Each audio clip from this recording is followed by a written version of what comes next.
Chapter 161. Sangwon didn't know what else to say after hearing her words. She reprimanded, "This is your duty. How could you forget it so easily? If you have a bad memory, you should resign from this job. Also, you were the one who made the mistake.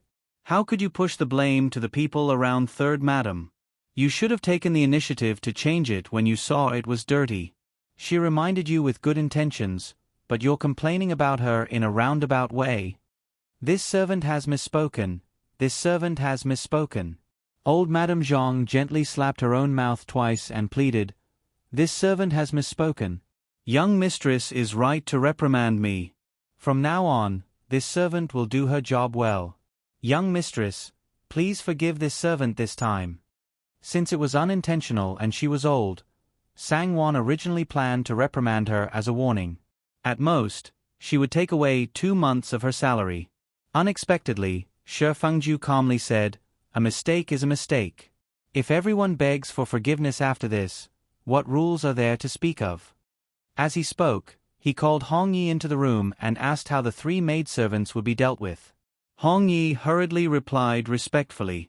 Shi Fengju then said, "Since this old woman is old, 10 strokes of the cane will be enough. As for the rest, just like the other 3 maidservants, take her away."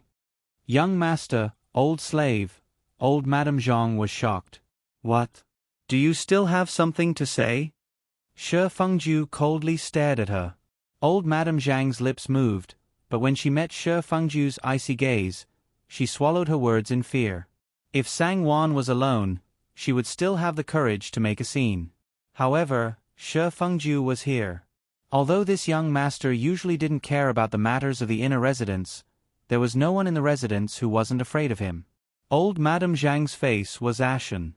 She kowtowed and silently got up to follow the young maidservant out. Did she still have something to say? Of course she did. Old Madame Zhang cried out in her heart, but she could only shout in her stomach. She couldn't say it out loud.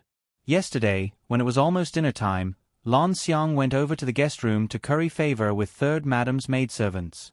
When she walked past the felt carpet, one of them accidentally stumbled and dropped her hand warmer, dirtying a large part of the carpet. She even let hot ashes burn a small part of it. Lan Xiang was kind and exclaimed, "How can you be so dirty? How can Third Madam walk?" The servant girl was also scared, so she smiled and asked her to change to a new one. Seeing that it was almost dinner time, old Madame Zhang didn't want to agree. She wanted to find an excuse to change it tomorrow. Who knew that Lan Xiang also smiled and helped her? She could coax the new servant girl, but how could she coax Lan Xiang? He had no choice but to agree. Who would have thought that Lan Xiang would catch up with her after she walked a short distance with the blanket wrapped around her? Lan Xiang smiled and said that since she had something to do at the storeroom, she would help her change the blanket on the way to avoid delaying her dinner. Lan Xiang happily agreed. Who would have thought that after the incident this morning, that wretched servant girl would anxiously run over and apologize to her, saying that she was too busy last night and forgot about it. She even stamped her feet and sighed. How can things be so coincidental? Old Madame Zhang couldn't say anything. Lan Xiang clearly had good intentions, so she couldn't drag her out to complain. Moreover, Miss Biao was protective of her, and Lan Xiang was her confidant. She didn't dare to provoke her. She could only curse her bad luck. Who told her to be lazy? Seeing old Madame Zhang leave, Shi Fengju smiled at Sangwon and said, "Do you think I'm unreasonable?" Sangwon had a little thought, but how could she say it in front of Shi Fengju? She smiled and shook her head. "You helped me deal with her. I can't thank you enough." Shi Fengju sighed. "You're still too soft-hearted. I know you didn't have the heart to punish her because she was old and had a good attitude when admitting her mistakes. But think about it, this old woman was the main culprit in this matter. You punished the 3 maidservants severely, but let this old woman off lightly. What would the servants think? If those 3 maidservants were to find out, I'm afraid they would be even more dissatisfied and hold a grudge in their hearts. Although you've chased them to the flower beds to do odd jobs, in the end, they're still in the manor. How could you control their mouths from gossiping outside? It would be better to deal with them all together." No one would be able to say anything. After Sangwon heard this, her face turned pale and she broke out in a cold sweat. Shi Fengju was right. She was too soft-hearted and almost made a mistake. If she really let this old woman off, who knew what the servants in the manor would say? Sangwon raised her head and looked at Shi Fengju in a daze. She couldn't say anything for a while. Shi Fengju saw her silly look and couldn't help but laugh. You can't be blamed. It's good to have a good heart. Alright, let's have lunch first. It won't be too late to explain to third aunt in the afternoon. As he said this, he asked Hong Yi to send someone to deliver the food. Hong Yi timidly looked at Sangwon and hurriedly went to give the order. She also asked a servant to bring water to help the two of them wash their hands. Sangwon sighed to herself. These days, he had helped her too much. Coupled with the fact that her prestige was rising day by day, her subordinates were much more respectful towards her, and no one dared to be rude to her anymore. Everything was going smoothly, and her vigilance had gradually relaxed. I don't. Sangwon looked straight at Shi Fengju and said calmly, Young master, I don't feel at ease at all. You don't believe that I'll treat you well? I don't know. Sangwon shook her head and said softly, You were childhood sweethearts with her. You were prejudiced against me because of her. You couldn't wait for me to disappear from your life immediately. Now, in just half a year, you want me to stay and say that you'll treat me well. You say that no one can surpass me, including her. Young master, if you were me, would you believe yourself? If someone else appeared in the future, how would you treat me? This is different. Shi Fengju retorted. When he met Sangwon's eyes, he found that he couldn't refute her. She wasn't wrong at all. If he were her, he wouldn't believe it either. But he was a man after all. He couldn't say that he had been deceived and played by a woman for so many years. He couldn't tell a woman that he loved the wrong person. It's just different. Shi Fengju pondered for a while. He felt that it was fine to say it.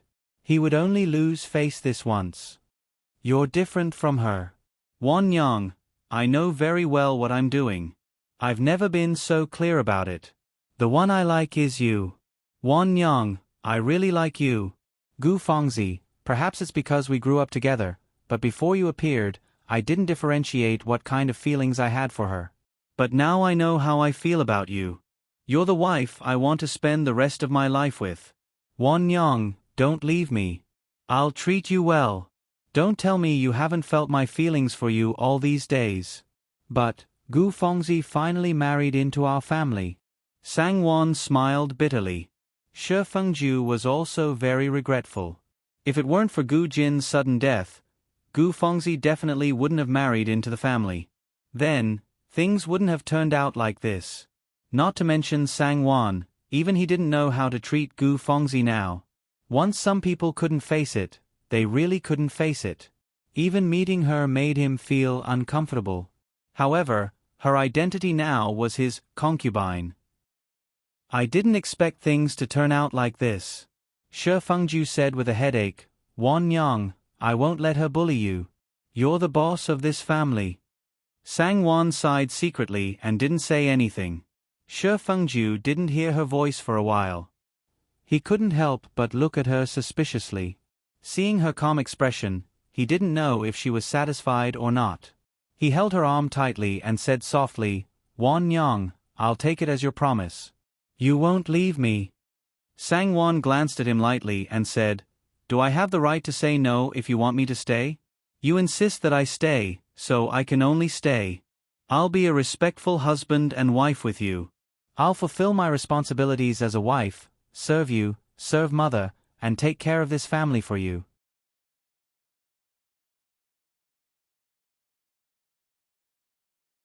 Shi Fengju was finally defeated and sighed. If she hadn't married into the family, then everything would be fine. But now that she has married into the family, letting her leave, Shi Fengju shook his head. Mother won't agree. She herself wouldn't agree. Sangwon said, the matter of her marrying into the family wasn't made public, so not many outsiders know about it. With the Shi family's financial resources, it shouldn't be difficult to arrange a suitable marriage for her outside the family. Mother has always doted on you and has always felt wrong to have her as a concubine. As long as you can deal with this matter properly, Mother won't say anything." Shi Fengju was silent. He admitted that Sangwon was right, but she had avoided the most important person, which was Gu Fengzi herself. If Gu Fengzi didn't want to leave, he couldn't force her to leave. If she made a fuss, Mother would definitely feel guilty and would want her to stay. He really didn't have full confidence in this matter, and it wasn't that he wanted her to stay. Sangwon was secretly disappointed, but she didn't expect him to give her an answer immediately. If he promised her right now, she would feel uneasy. She gently pried his hand away and forced a smile. "It's getting late. I have to go to Third Aunt's place, then go to Ji Chui Tower and Han Shuang Pavilion to take a look." After saying that, she turned around and walked out. Shi Fengju heard her call Hong Yi over and instruct, "Watch the room carefully. Serve young master tea well. If anyone replies, tell them to go to Ji Chui Tower." Following the sound of light footsteps, she left with a young servant girl. Hong Yi gently lifted the curtain and wanted to come in to serve, but Shi Fengju waved his hand to signal her to leave. Hong Yi hurriedly bowed and retreated. The room was quiet, but Shi Fengju's mind was in a mess. He could understand her concerns. She was soft on the outside and stubborn on the inside, which made him feel both love and helplessness.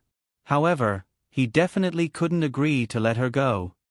He had already done something that he regretted, which was keeping his cousin. Now, he couldn't do another thing that he would regret, which was letting her go. Shi Fengju couldn't come up with a perfect solution no matter how hard he thought about it. Suddenly, he felt that the room was stuffy and unbearable, making him irritable for no reason. He stood up and left without saying a word. Sangwon went to Wang's place as if nothing had happened and reported the result of the punishment. After Wang nodded in agreement, she went to Third Shi family's old mistress and apologized to her again and again, telling her about the punishment for the servant girl. Third Shi family's old mistress had never been a magnanimous person when it came to punishing servants. She still felt that Sangwon's punishment was a little too light. From her point of view, servants who didn't have their masters in their hearts and didn't treat their masters with respect were the most despicable servants. They deserved to be beaten to death. On second thought, it was probably because it was almost the new year, so she didn't want to be too strict and spoil her good fortune. Thus, she didn't show any dissatisfaction and smiled at Sangwon politely, saying things like, "Thank you for your hard work," and "worry." Seeing that the matter was finally over, Sangwon secretly heaved a sigh of relief. She quickly smiled and said, "Third Aunt, don't worry. In the future, I'll definitely discipline everyone in the household properly. Nothing like this will happen again. Alright, by tomorrow evening at the latest, Third Aunt and Third Uncle should be able to move in. I'll get someone to bring you over then.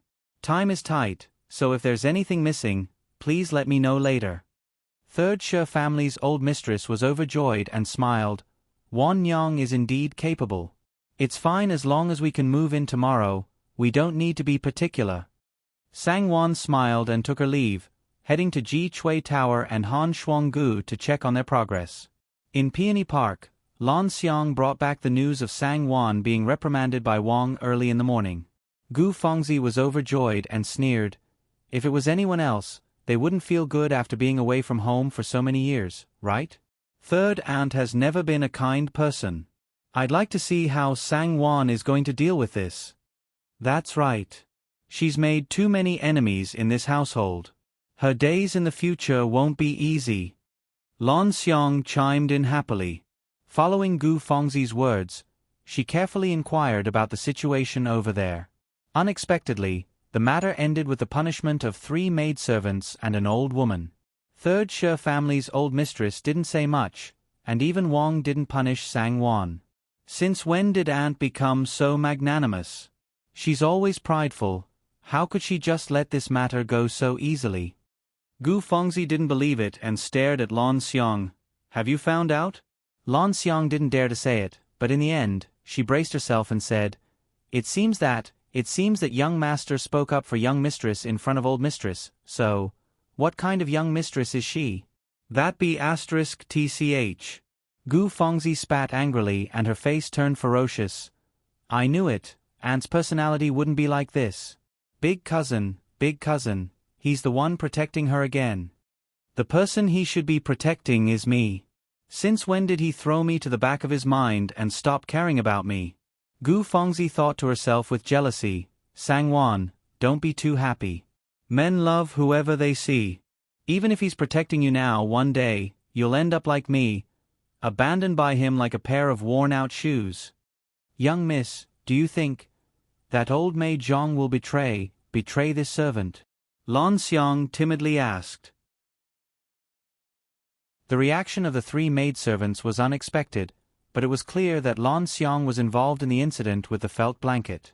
As long as the old servant mentioned her name, Sangwon would definitely suspect something even if others did not dare to do so. Gu Fengzi saw that old maid Zhang was only thinking about her and couldn't help but feel disgusted. She glared at old maid Zhang and said unhappily, Don't worry. In this manner, there aren't many people as stupid as those three servants. Of course old maid Zhang knows that the more she says, the more mistakes she'll make. Humph, if she mentioned you, do you think you'd still be here? I'm afraid you'd have been dragged away by Ning Garden for questioning. With such an opportunity to punish her, would Ning Garden let it go so easily? In the future, be more alert when doing things. Gu Fengzi ordered. Yes, young miss. Lan Xiang's heart finally relaxed. After saying those words, Sangwon was a little nervous. She didn't know how to face Shi Fengju, so she simply refused to leave Ji Chui Tower under the pretext of supervising the workers. Mama Li felt sorry for her and asked her to leave several times, but she refused and insisted on staying. Mama Li had no choice but to let her do as she pleased. When it was time for dinner, Mama Li smiled and advised, Young mistress, it's getting late. You should quickly go back and accompany young master for dinner. We servants also have to go eat later. After dinner, we'll come back to work for a while. You don't have to come. Don't worry, the old slave will keep a close eye on you. Sangwon felt guilty and quickly said with a smile, If that's the case, then let's all stop. Old maid Zhang, let's go back together and talk after dinner. With more people around, Sangwon felt that it would lessen the awkwardness a little. Unexpectedly, Mama Li shook her head and said with a smile, We servants won't be going back. We'll go to the kitchen with everyone and have some hot soup to heat up the rice. It's important to hurry up and finish the work. Don't worry about these trivial matters and quickly go back. Young master is still waiting for you. Old slave can handle everything here, so don't worry. Sangwon didn't have any more excuses and could only agree with a smile. She walked back with heavy steps. Unexpectedly, Shi Fengju brought back a message that he wouldn't be coming back for dinner tonight and would be eating with his two uncles in the second branch. Sangwon felt as if a heavy burden had been lifted off her shoulders. She hurriedly ordered the servants to set up the table. After dinner, she rested for a while before washing up and going to bed. The moment she laid down, other than a temporary sense of relaxation, she was more nervous than nervous. There was also an indescribable feeling of loss and gain. Chapter 163. She did not know how to describe it as she had never experienced it before. Despite living two lives, this was the first time she had such a feeling. Wan Yang. Shi Fengju tenderly kissed her cheeks and tidied up her messy hair before asking softly, Are you tired? Sangwon blushed and shook her head gently before nodding again. Shi Fengju saw that she was still in a daze and could not help but laugh. The two cleaned up and lay down again. Shi Fengju sighed comfortably and caressed her smooth and tender cheeks. Wan Yang, you're finally my wife. He wrapped his arm around the back of her neck and hugged her tightly in his embrace with the other hand around her waist. Fengju, don't leave me. Sangwon sighed softly and snuggled into his embrace. I won't. Shi Fengju was happy and softened. He hugged her even more tightly. Wan Yang, I'll love you and protect you for the rest of your life. Sangwon looked up at him and smiled softly. He was her husband and also her sky. She was content with just a few words from him. Wan Yang, how can I bear to treat you badly? Shi Fengju felt even more tenderness and love for her. He lowered his head and gazed at her eyes gently and affectionately. He smiled softly. "It's late, let's sleep." And Sangwon snuggled up to him and gently closed her eyes. Soon, his breathing became heavy and even. It was obvious that he had fallen asleep. Sangwon gently opened her eyes and was in a daze. His arms were hugging her tightly. She tried to struggle, but it did not loosen at all. She did not dare to move and could only let him hug her like that. It was the first time that Sangwon had such intimate contact with a man, so she was not used to it. She felt a little awkward. She turned her face slightly and changed the direction she was facing. The residual pain came from time to time, reminding her that everything just now was real and not a dream. Sangwon was absent-minded for a moment and sighed silently. Divorce had never been her best choice. Even the words he said on the wedding night were just a delaying tactic. Actually, she was still holding on to a tiny sliver of hope. She was not alone. Her parents doted on her so much. Her brother and sister-in-law had gone through so much trouble to get her married, but she had brought back a divorce letter for them. This was too cruel. How could a girl from the Sang family be abandoned so easily? What's more, wasn't it the same no matter who she married? All she wanted was to live a peaceful life. Shi Fengju was a gentleman, so he was a good candidate. When her second brother was poisoned by Jiuan, she became even more determined. Having a younger sister who had divorced and returned home would more or less affect her second brother's reputation, so she couldn't leave so easily. At this moment, she had the capital to stay. She knew that her mother-in-law would not let her leave for the sake of her second brother. He stretched out his long arms and hugged her.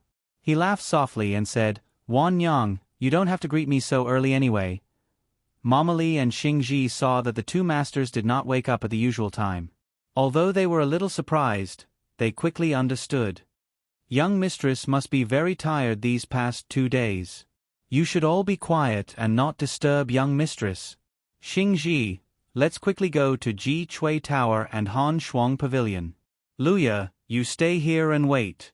When young mistress and young master wake up, we'll see what arrangements they have. Mama Li ordered. Luya could not wait to agree and quickly agreed. Her heart was a little chaotic. Young mistress' scream last night made her unable to sleep well. Today, she did not wake up on time. Could it be that something had really happened? Luya waited restlessly and anxiously. It was not good to knock on the door, so she could only wait. The maidservants were all curious. They looked at each other and did not know what had happened to older sister Luya. In the bedroom, the two people had played around enough. They lay down and talked for a while before getting up. Looking at the messy bedsheets, Sangwon could not help but feel embarrassed. They had already changed the bedsheets last night. After this morning's ruckus, they had to change them again. Just let the maidservants do it. Let's go out. Shi Fengju did not think much of it. He hugged her and chuckled in her ear. Don't worry. I've already put away the bedsheets from last night. I'll find a chance to take them back to the study to wash. No one will see. Sangwon was startled at first, but then she understood what he meant. There was blood on the bedsheets. Of course, no one could see it. Her face heated up. She glared at him coquettishly and gave a low hum. Shi Fengju chuckled. The two of them were together for the first time. It was too fresh and wonderful. Shi Fengju wished he could stick to her and never separate again. Stop fooling around. Sangwon pushed him and casually adjusted the bedsheets. She listened to him and let the maidservants clean it up. The two of them opened the door and went out. Luya rushed up and stared at Sangwon. Young mistress, are you all right? Sangwon was mentally ill. How could she bear her gaze and question? Her face immediately turned red. She subconsciously hid behind Shi Fengju and said with difficulty, You lass. Why are you making such a fuss? Shi Fengju hugged her and patted her gently. He glared at Luya and said, Why aren't you helping your master comb her hair and wash her face?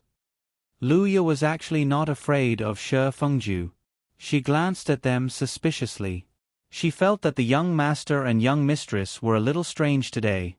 As for what was strange, she could not tell. She asked, "Young mistress, are you really all right? Last night, didn't you say you knocked your head last night? Young mistress, does it still hurt?"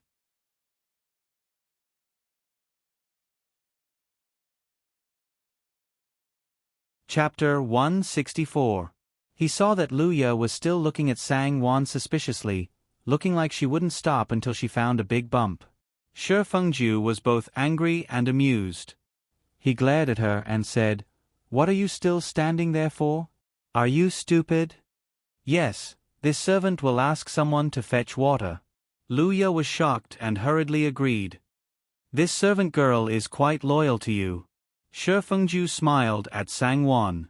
Sang-won helplessly shook her head and found it funny. Shi Fengju quickly washed his face and combed his hair. He then walked around Sang-won and sat next to her. He smiled as he watched the maidservants tie her hair into a bun, wash her face, and put on makeup for her. When the maidservant saw him next to her, she was so nervous that she almost lost her grip on the comb. Usually, she would joke around with Sang-won, but this time, she didn't even dare to breathe loudly. Everyone was secretly surprised. When did eldest young master become so clingy with eldest young mistress? The corners of eldest young mistress's eyes and lips were also smiling. She had a bashful expression, and from time to time, she would look at eldest young master and smile. These two people, why were they even sweeter than when they were newlyweds? Everyone secretly thought that it was strange and then threw it aside. Luya was the only one who found it strange. When she led the maidservants to clean up the bedroom, she saw that the bed-sheets had clearly been changed. However, she couldn't find where the new bed-sheets were. Luya couldn't help but feel confused. Although she was inexperienced, she wasn't at the age where she didn't know anything. Looking at the messy bed-sheets, her mind suddenly quivered. She couldn't help but let out an "ah" sound. The maidservants looked over in surprise. Luya hurriedly waved her hand and said with a smile, "It's nothing, it's nothing.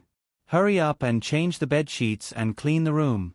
Later, when the weather is good, take the bedding and pillows out to dry." After giving her instructions, she went out to look for Sang-won. She was itching to ask if it was what she thought. However, Shi Fengju was always by Sang-won's side. Even though Luya's heart was itching, how could she have the chance to ask? She was so anxious that she paced back and forth restlessly. Shi Fengju and Sang-won quickly noticed her abnormality. Shi Fengju could not help but feel angry. This girl had not been normal since the morning. "Luya!" Shi Fengju shouted in a deep voice. "Go and see if breakfast is ready. Prepare to serve it." "Young master, I've already asked someone to prepare it," Luya said hurriedly, but she refused to move her feet. Shi Fengju said with a sullen face, "Girl, why are you walking around so early in the morning? What happened? If there's anything, just say it quickly." Sang-won saw that he was about to get angry and gave him a look of annoyance. She smiled and said, "Why are you getting angry with a girl? Luya, why aren't you rushing them? Hurry up and prepare breakfast." "Yes, young mistress." Luya could only suppress the questions in her heart and wait for the right opportunity to ask before she left. "Don't be angry. She's just concerned about me." Sang-won's face was slightly hot. She must have been frightened by her scream last night. Shi Fengju also remembered this matter. He sneered and glanced at her deeply. "You're a loyal girl. But you're a bit too loyal. Do you think I bullied you?"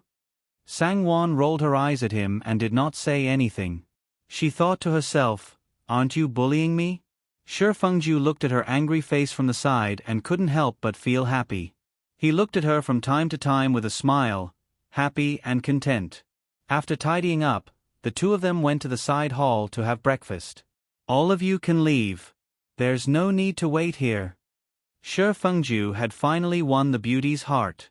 Of course, he only wanted the two of them to be alone and affectionate. How could he let others get in the way?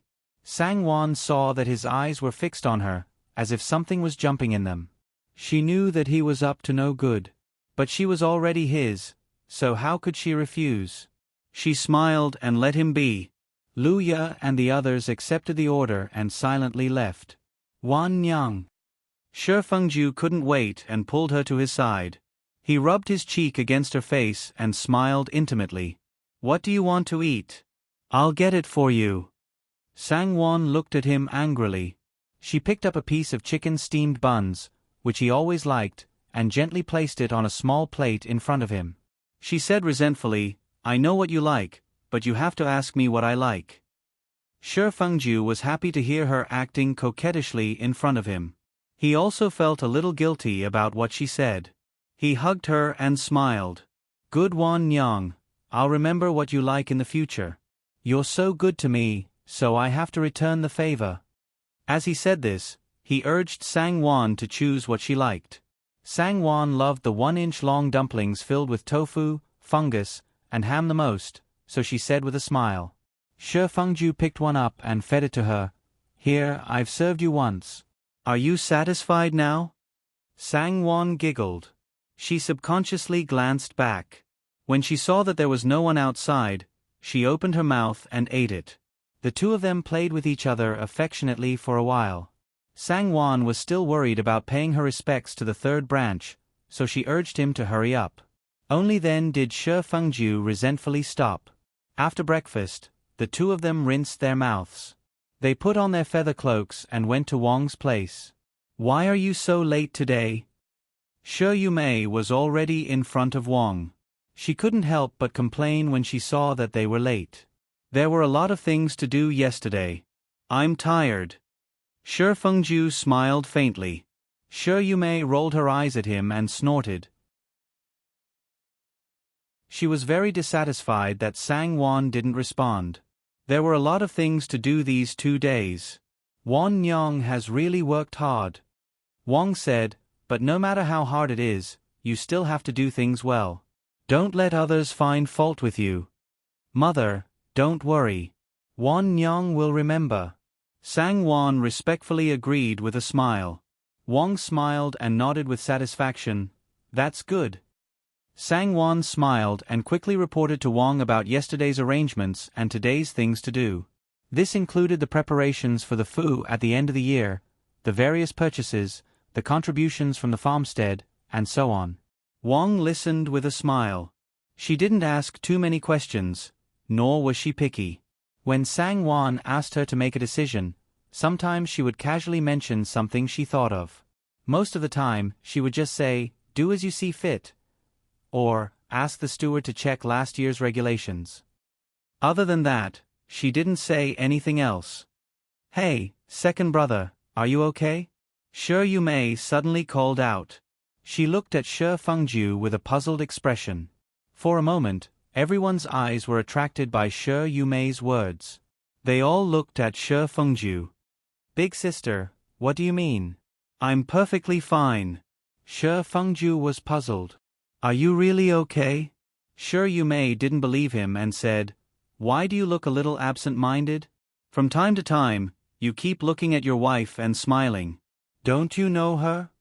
Sang Wan's face turned red all of a sudden. She slightly lowered her eyes. She thought to herself, I really don't know what's wrong with this person. Why doesn't he know how to restrain himself? He even shows his traces in front of others. Shi Fengju wasn't looking at his wife in a trance. The more he looked, the more he felt that she was beautiful. The more he looked, the more he liked her. He recalled the ecstasy last night and this morning. He thought about pressing her down and pleasuring her. The corners of his mouth unconsciously curled into a smile. Who knew that his big sister would make a fuss about nothing? Shi Fengju was slightly embarrassed. He coughed and frowned. Big sister, what nonsense are you talking about? I was just listening to Mother and Wan Nyang talking. It's not like what you said. How is it not? It's not now. It was just a moment ago. It's obviously strange. Shi Yumei was certain. Big sister, you should stop thinking about it all day long. Shi Fengju sighed helplessly. He turned to Sang Wan and said, Wan Nyang, let's go to Ji Chui Tower to take a look and see how the decorations are going. Let's see when those big and small decorations can be finished. Go, go. Wang nodded when she heard this. Your third aunt is really impatient. She's in such a hurry to move in. It's fine as long as the big folds aren't bad. As for the trivial ones, let them do what they want in the future. Sangwon took the opportunity to get up.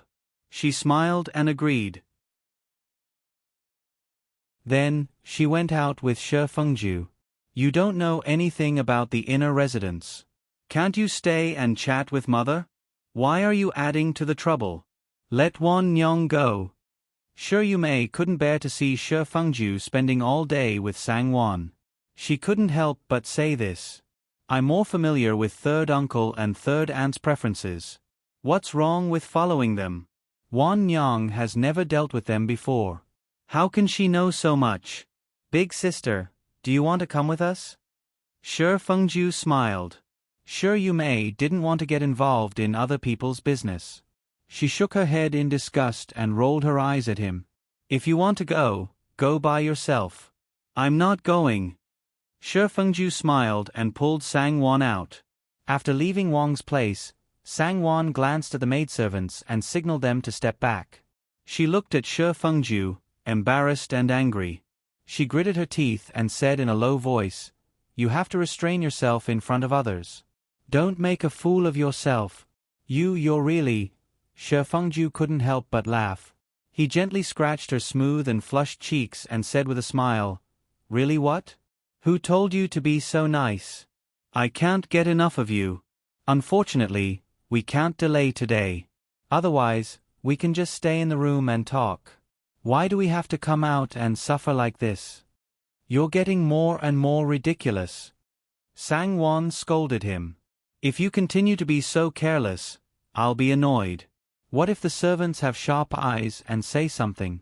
How am I supposed to take care of them in the future? Shi Fengju nodded and sighed dejectedly. You're right. I was careless. Don't worry, I'll be careful. Sangwon saw that he was a little depressed. She was afraid that she would make him sad, so she softened her voice and said softly, At most, we'll go back to the room, as you wish. What? Shi Fengju's eyes lit up and asked with a smile. Sangwon blushed and said softly, Nothing. It's fine if you didn't hear it. Let's go quickly. Shi Fengju smiled and said, You have to keep your word. I heard it clearly. Sangwon glared at him for not making a sound. Shi Fengju chuckled and was about to reach out his hand to pull her into his embrace, but he put it down after thinking for a while. Together, they walked towards Ji Chui Tower. At Ji Chui Tower, Mama Li and the two stewards' wives were working hard to direct the people from the courtyard to move all kinds of furniture into place. When they saw the two of them coming, they hurriedly stopped and bowed. Eldest young master, eldest young mistress is here. Mama Li went forward and said with a smile, Eldest young master, eldest young mistress, don't worry. We'll be able to arrange everything in the morning. Luya has already counted the decorations, furniture, utensils, and other things according to the list yesterday. We'll be able to move them from the storeroom in the afternoon. We don't know about that, so we'll have to rely on eldest young master and eldest young mistress to make the decision. For now, you two should go back and rest.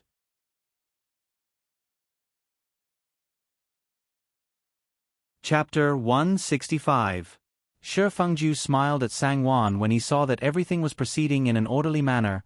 Nanny is right, let's go back first. Sangwon nodded and smiled. All right. Let's go to Han Shuang Pavilion to take a look before going back.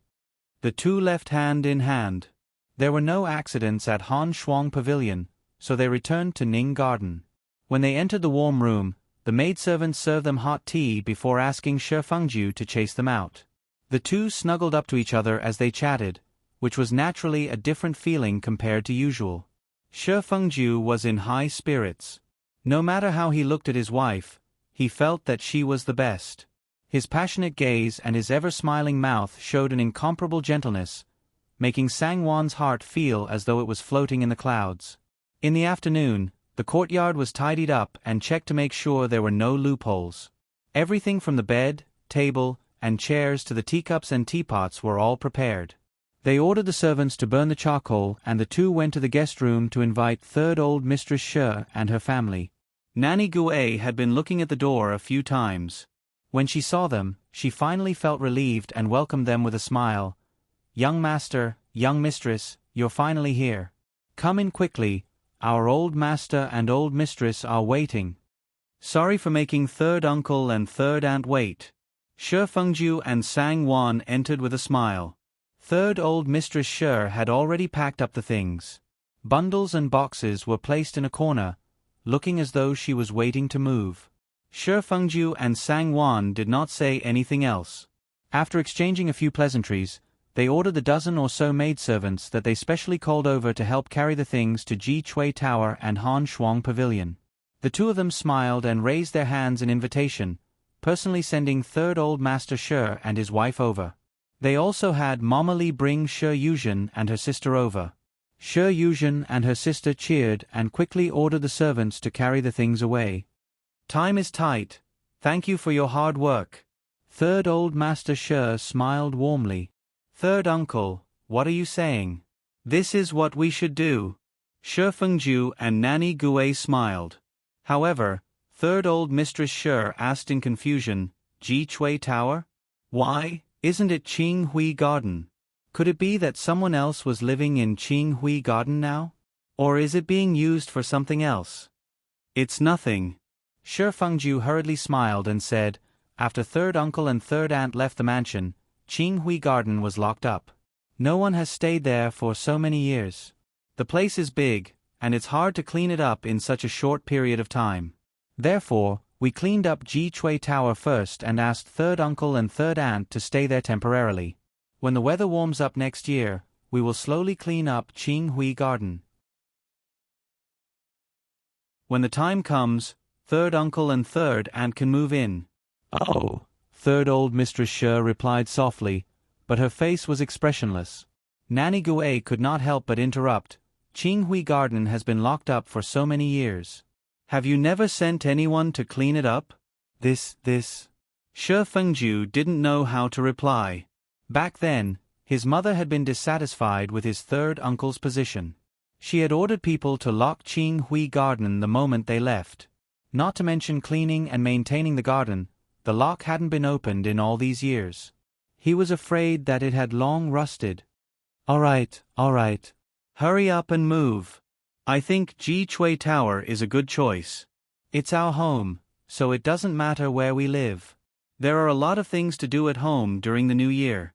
How can a niece-in-law be so busy? As for Qing Hui Garden, we'll talk about it after the new year." Third old Master Shi glared at Nanny Gue and said. Third old Mistress Shi then instructed everyone to move.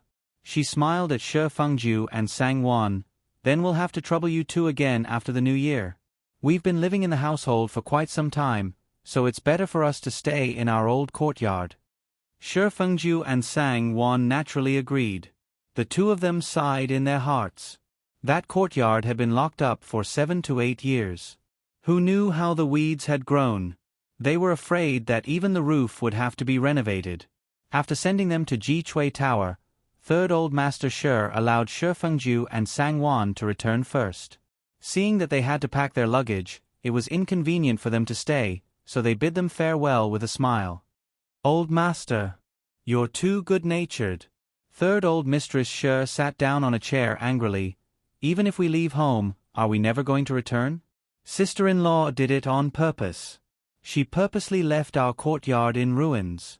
This courtyard has been locked up for 7 to 8 years. How can anyone still live in it? Old master, they're purposely giving you face.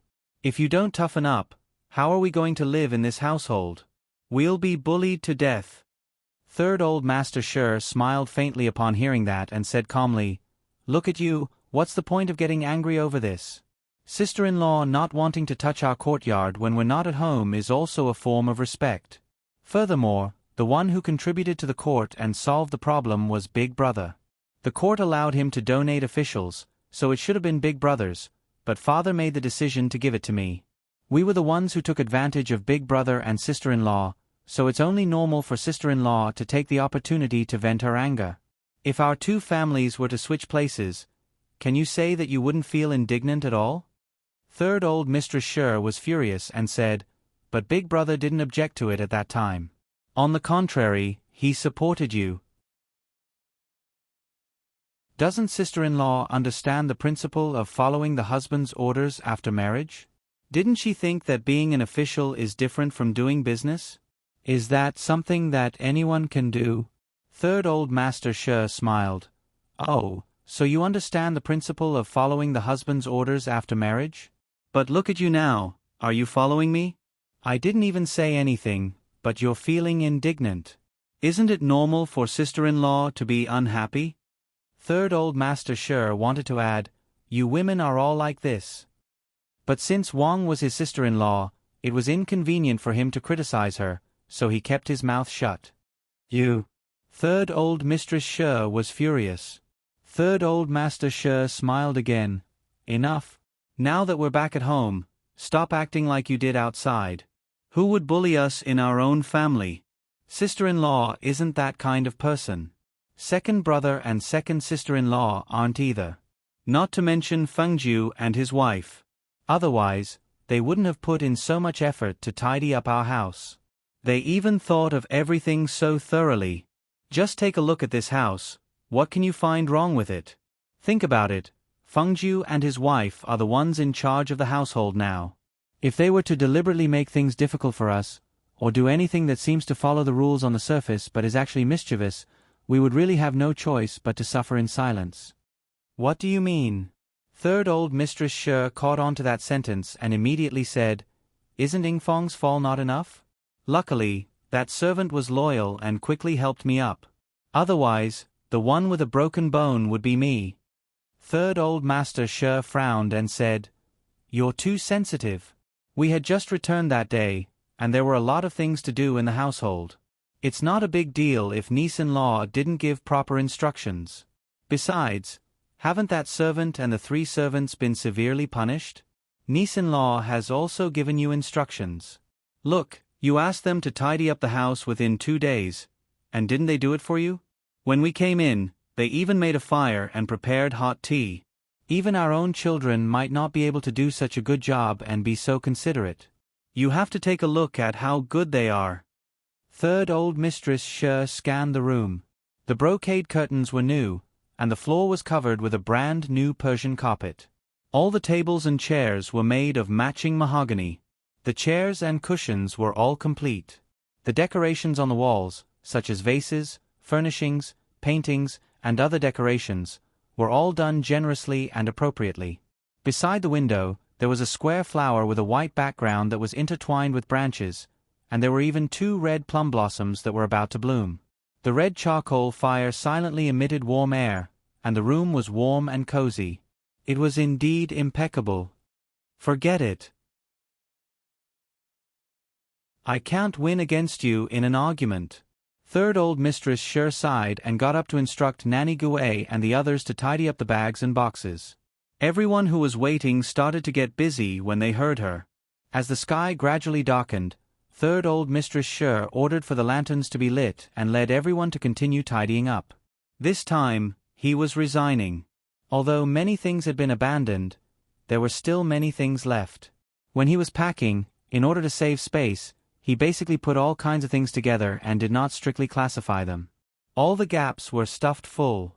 Now that he had to pack them up again, it would be troublesome. Father. Mother. A crisp voice came from outside. The curtains moved, and Shi Yuzhen came in with Shi Yulin and 2 maidservants. You guys haven't tidied up here yet. Why is it so messy? Shi Yuzhen exclaimed. How can it be so fast? Sit at the side, don't add to the mess. Third old Mistress Shi took out a list and instructed the servants to tidy up. Suddenly, she raised her head and asked Shi Yuzhen and her sister, You guys are staying at Han Shuanggu, right? How is it? Is it all right? The 2 sisters looked at each other and nodded with a smile. It's decorated very well. It's not worse than our house. Third old Master Shi could not help but laugh. What nonsense are you talking about? What do you mean by our house? This is our real home, do you understand? Oh. Shi Yulin nodded as if she understood, while Shi Yuzhen secretly stuck out her tongue. Father, Mother, let's eat first. We're all hungry. Shi Yulin called out again. Momali said the kitchen would send food over, so she asked us to come over and eat with Father and Mother. Now that Xiao Lin mentioned it, we're really hungry. It's getting late, let's eat first. Third old Master Shi quickly said. Third old Mistress Shi rubbed her sore waist and nodded with a smile. I was distracted for a moment, and now it's here. As she spoke, she ordered the servants to stop and eat first. She also asked someone to bring hot water to wash their hands and asked if the kitchen had sent the food over. Nanny Gue quickly went forward with a smile. The kitchen just sent a tray over. The old slave took it and placed it on the table. Third old Mistress Shi nodded and ordered the servants to bring the tray to the side hall. She then asked if the hot water was brought over. Ying Xia held a copper basin in her hands and a servant girl followed behind her with a kettle of water. Ying Xia quickly smiled and said, We're still not familiar with this place, so it took us a while to find where to put the basin. This hot water is heated by the charcoal fire in the side room, so it's really inconvenient to not have a kitchen. Third old Mistress Shi nodded and could not help but glance at third old Master Shi, as if to say, See, I'm not the only one who said that this place is inconvenient, right? If this was Qing Hui Garden, would there be such concerns? She then said, Remember this and remind me tomorrow. Tell young mistress to have a small kitchen partitioned out from the left side room. It'll be more convenient for us. Ying Xia hurriedly agreed, and waited on her masters to wash their hands.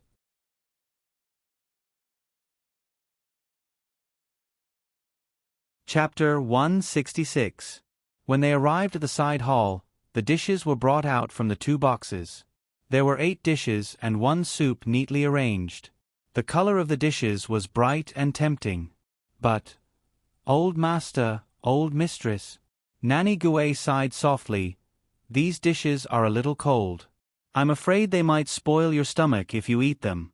Why don't old slave bring them to the kitchen to heat them up? Third old Mistress Shi frowned. Didn't you put hot water in the boxes to keep them warm? Nanny Gue quickly replied, They did, but it might have been a little too long since they were sent here. Old slave tried it just now and the water wasn't hot anymore. Third old Mistress Shi went forward to take a look. The dishes were indeed not steaming. She touched the edge of the bowl and it was still warm. Forget it. Take these dishes and share them among yourselves. It's not good to reheat them in the pot. Just get someone to cook us a bowl of noodles. Third old Mistress Shi sighed. Their family had lived in the warm Shu lands for many years. The weather was already unbearable when they came back. Looking at these cold dishes, no one had the appetite to eat them even though their stomachs were grumbling. They looked at each other and agreed with third old Mistress Shi's opinion. Nanny Gue quickly agreed and thanked her mistress. She ordered the servants to clean up the dishes and bring them to the side room for everyone to eat. Nanny Gue smiled and said, Old Master, Old Mistress, and the 2 misses, please wait for a moment. Old slave will go to the kitchen to inform them. Third old Mistress Shi smiled. You can just get a servant to do it. Why do you have to go personally? What do the servants know? If they don't make it clear, they might cause trouble for their mistress. It's better for old slave to do it. This is part of his duty as an old slave. Nanny Gue smiled. She had long wanted to find a chance to teach the servants a lesson. Now that she had the chance, how could she let it go? Third old Mistress Shi smiled as a silent agreement. She sighed in her heart. She is indeed an old woman who has been with us for many years. Nanny Gue, hurry up. I'm so hungry. Shi Yulin pouted. Nanny Gue was even happier with Shi Yulin's words. She patted her chest and promised, Fourth Missy, don't worry. Old slave will be back soon.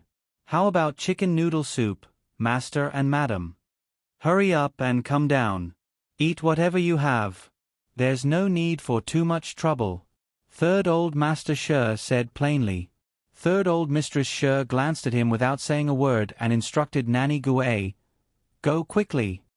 Nanny Gue hurriedly agreed and wrapped herself in a cloak. Holding the lantern, she walked out of Ji Chui Tower's courtyard. After leaving the courtyard, Nanny Gue slapped her forehead as she thought of a terrible matter. She was old and her memory had deteriorated. Moreover, so many years had passed and the layout of the household had changed slightly. Adding on to the fact that it was night time, she actually could not tell the location of the kitchen. Nanny Gue was an experienced and senior servant.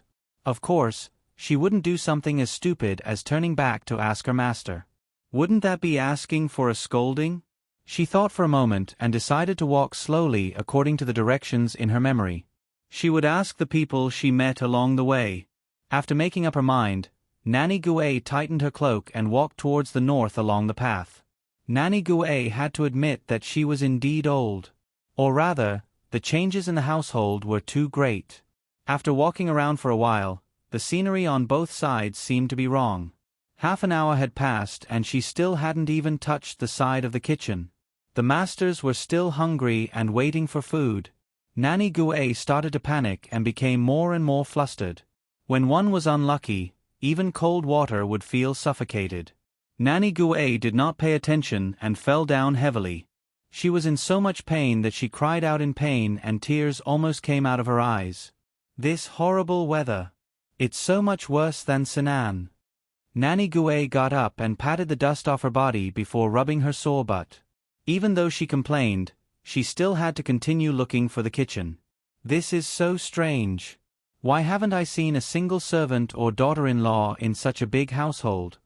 Nanny Gue was so anxious that her heart was burning. However, she didn't think that in such cold weather and at this time of the day, who would not be warming themselves up in the house and come out to enjoy the cold wind? She raised her head and saw a moving light behind the flowers and trees in front of her. Nanny Gue seemed to have seen a life-saving straw and hurriedly ran towards it. "Miss, is there a shorter way to the kitchen from here? The sky is dark and this old lady's eyes are not clear." Nanny Gue finally caught up and asked the two servant girls with a faint smile. One of them pointed in a direction and smiled. "You can go from here and go around the corridor in front. Turn left beside the two pomegranate trees and you will see it after walking for a while." Thank you, both of you. Both of you are still working at this time of night? Nanny Gue smiled. We are sending something to eldest Missy. Please go ahead." The two of them replied and left together. Nanny Gue heaved a sigh of relief and followed the servant girl's directions. Indeed, the scene in her memory gradually came back. Nanny Gue was elated as she finally found the right place. "Both sisters-in-law are here. Quickly prepare a bowl of noodles for our old master, old mistress and Missy." Nanny Gue pushed the door open and saw that there were still two servants around. At this time, the fire in the kitchen had already been extinguished and those who were supposed to go home had already gone home. Today, it was time for these two servants to stay behind to tidy up. Just as they were about to finish tidying up and go home, who knew that an uninvited guest would suddenly appear? The two servants looked at each other and were instantly unhappy. The one who was wearing a red dress asked with a fake smile, "This nanny looks quite unfamiliar. May I know where you are working?" Nanny Gue was anxious the entire way and even fell down. She was also afraid that she would be scolded if she delayed for too long and felt uncomfortable in Ri Zhong's heart. When she heard those words, she also became unhappy and laughed. "This sister-in-law looks clean and neat, but why are you speaking so foolishly? Don't you know that third old master and third old mistress have returned to the residence? Both of you saw that I look unfamiliar and didn't think of coming here? Haha. We are stupid people, how would we think of that? We can't be compared to you, sister-in-law." That person replied indifferently and pouted. "There is still some charcoal in the stove and the noodles, vegetables, ham and meat are all in the cupboard. You can help yourself." Nanny Gue's expression changed. "What do you mean?" "Sister-in-law, don't be angry." The other woman who was wearing a navy blue dress giggled. "We have already generously let you use the kitchen and you are still not satisfied. This is an important place in the kitchen. If it was someone else, we wouldn't even give it to you. I say, sister-in-law, if you want to use it, then hurry up. We still have to go back. It's such a cold day, you can't possibly let us stay here for too long, right? We are already tired from the whole day. That's right. The one in red dress snorted and said, Didn't you already send someone to send food to third old master and third old mistress? Is it not to your taste or what? That's right, why didn't you send the boxes and plates back to us? Great, before the cutlery was sent back, you came to ask for food again. We are also very busy and not only serve your branch of masters. The one in blue dress continued, The other branches all send their own people to collect the food. Only your branch of the residence is sent by our people and you still don't know how to be satisfied. That's right, look at how you are so picky. Didn't you just serve third old master outside for a few years? What are you being so smug about? Humph. It's so good outside, what's the point of coming back? Both of you shut up. Nanny Gouet was fuming with anger and sneered, How can the servants talk about the matters of their masters? I think both of you are tired of living. The two of them were not to be outdone and asked Nanny Gouet in unison, Which ear of yours heard us talking about our masters? You are the one who started this and now you are blaming us. Oh, we have already done what we should do. What else do you want? You are picking on our noses and eyes and you still think you are in the right. Even if it is in front of young mistress, it is the same. All right. We will go to young mistress now. I want to hear what young mistress has to say. Nanny Gouet was so angry that she felt dizzy. You are so insensible. The one in red dress continued, Do you think that young mistress is idle all day and only revolves around you all? Why don't you take a look at the situation and still want to trouble young mistress? That's right, sister-in-law, your temper is a little too big. Just because of a few words, you want to complain about us? We are not those little maidservants who sweep the floor and do odd jobs. It is the new year and the kitchen cannot do without us. That's right, it is almost the new year. I really don't know where some people get their temper from, wanting to beat and kill for no reason. Do you want to beat up all the servants in this residence and chase them out to fulfill your wishes? Ai, don't say any more, don't say any more. What kind of people are we? How can we be compared to them? Be careful that they complain, the unlucky ones will be us. Nanny Gouet's body was trembling and she was so angry that she could not say anything. After a while, she suppressed her anger and said, I will not talk nonsense with you all. Hurry and cook the noodles so that I can bring it back for old master and old mistress. The food that you sent over has turned cold and old master and old mistress have not eaten it yet. They are still waiting with empty stomachs, so you all better hurry. Humph, if you don't want to cook it, that's fine too. Don't blame me for going to find young mistress now. I don't believe that even if young mistress doesn't want to eat, she can still eat a bowl of noodles. The two of them looked at each other and glared hatefully at Nanny Gouet. They could only mumble softly as one of them started the fire and the other cleaned the pot. If you want chicken noodle soup, you all better hurry.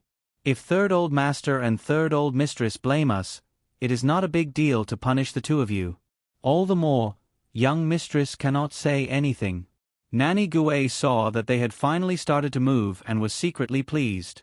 She wanted to ruthlessly destroy their prestige and purposely made things difficult for them. As expected, the granny dressed in red threw the firewood in her hands and said with a black face, Where is the chicken noodle soup? How can I cook chicken noodle soup for you at this time? Nanny Gouet snorted, I don't care, this is your problem. The granny dressed in red sneered, That's good.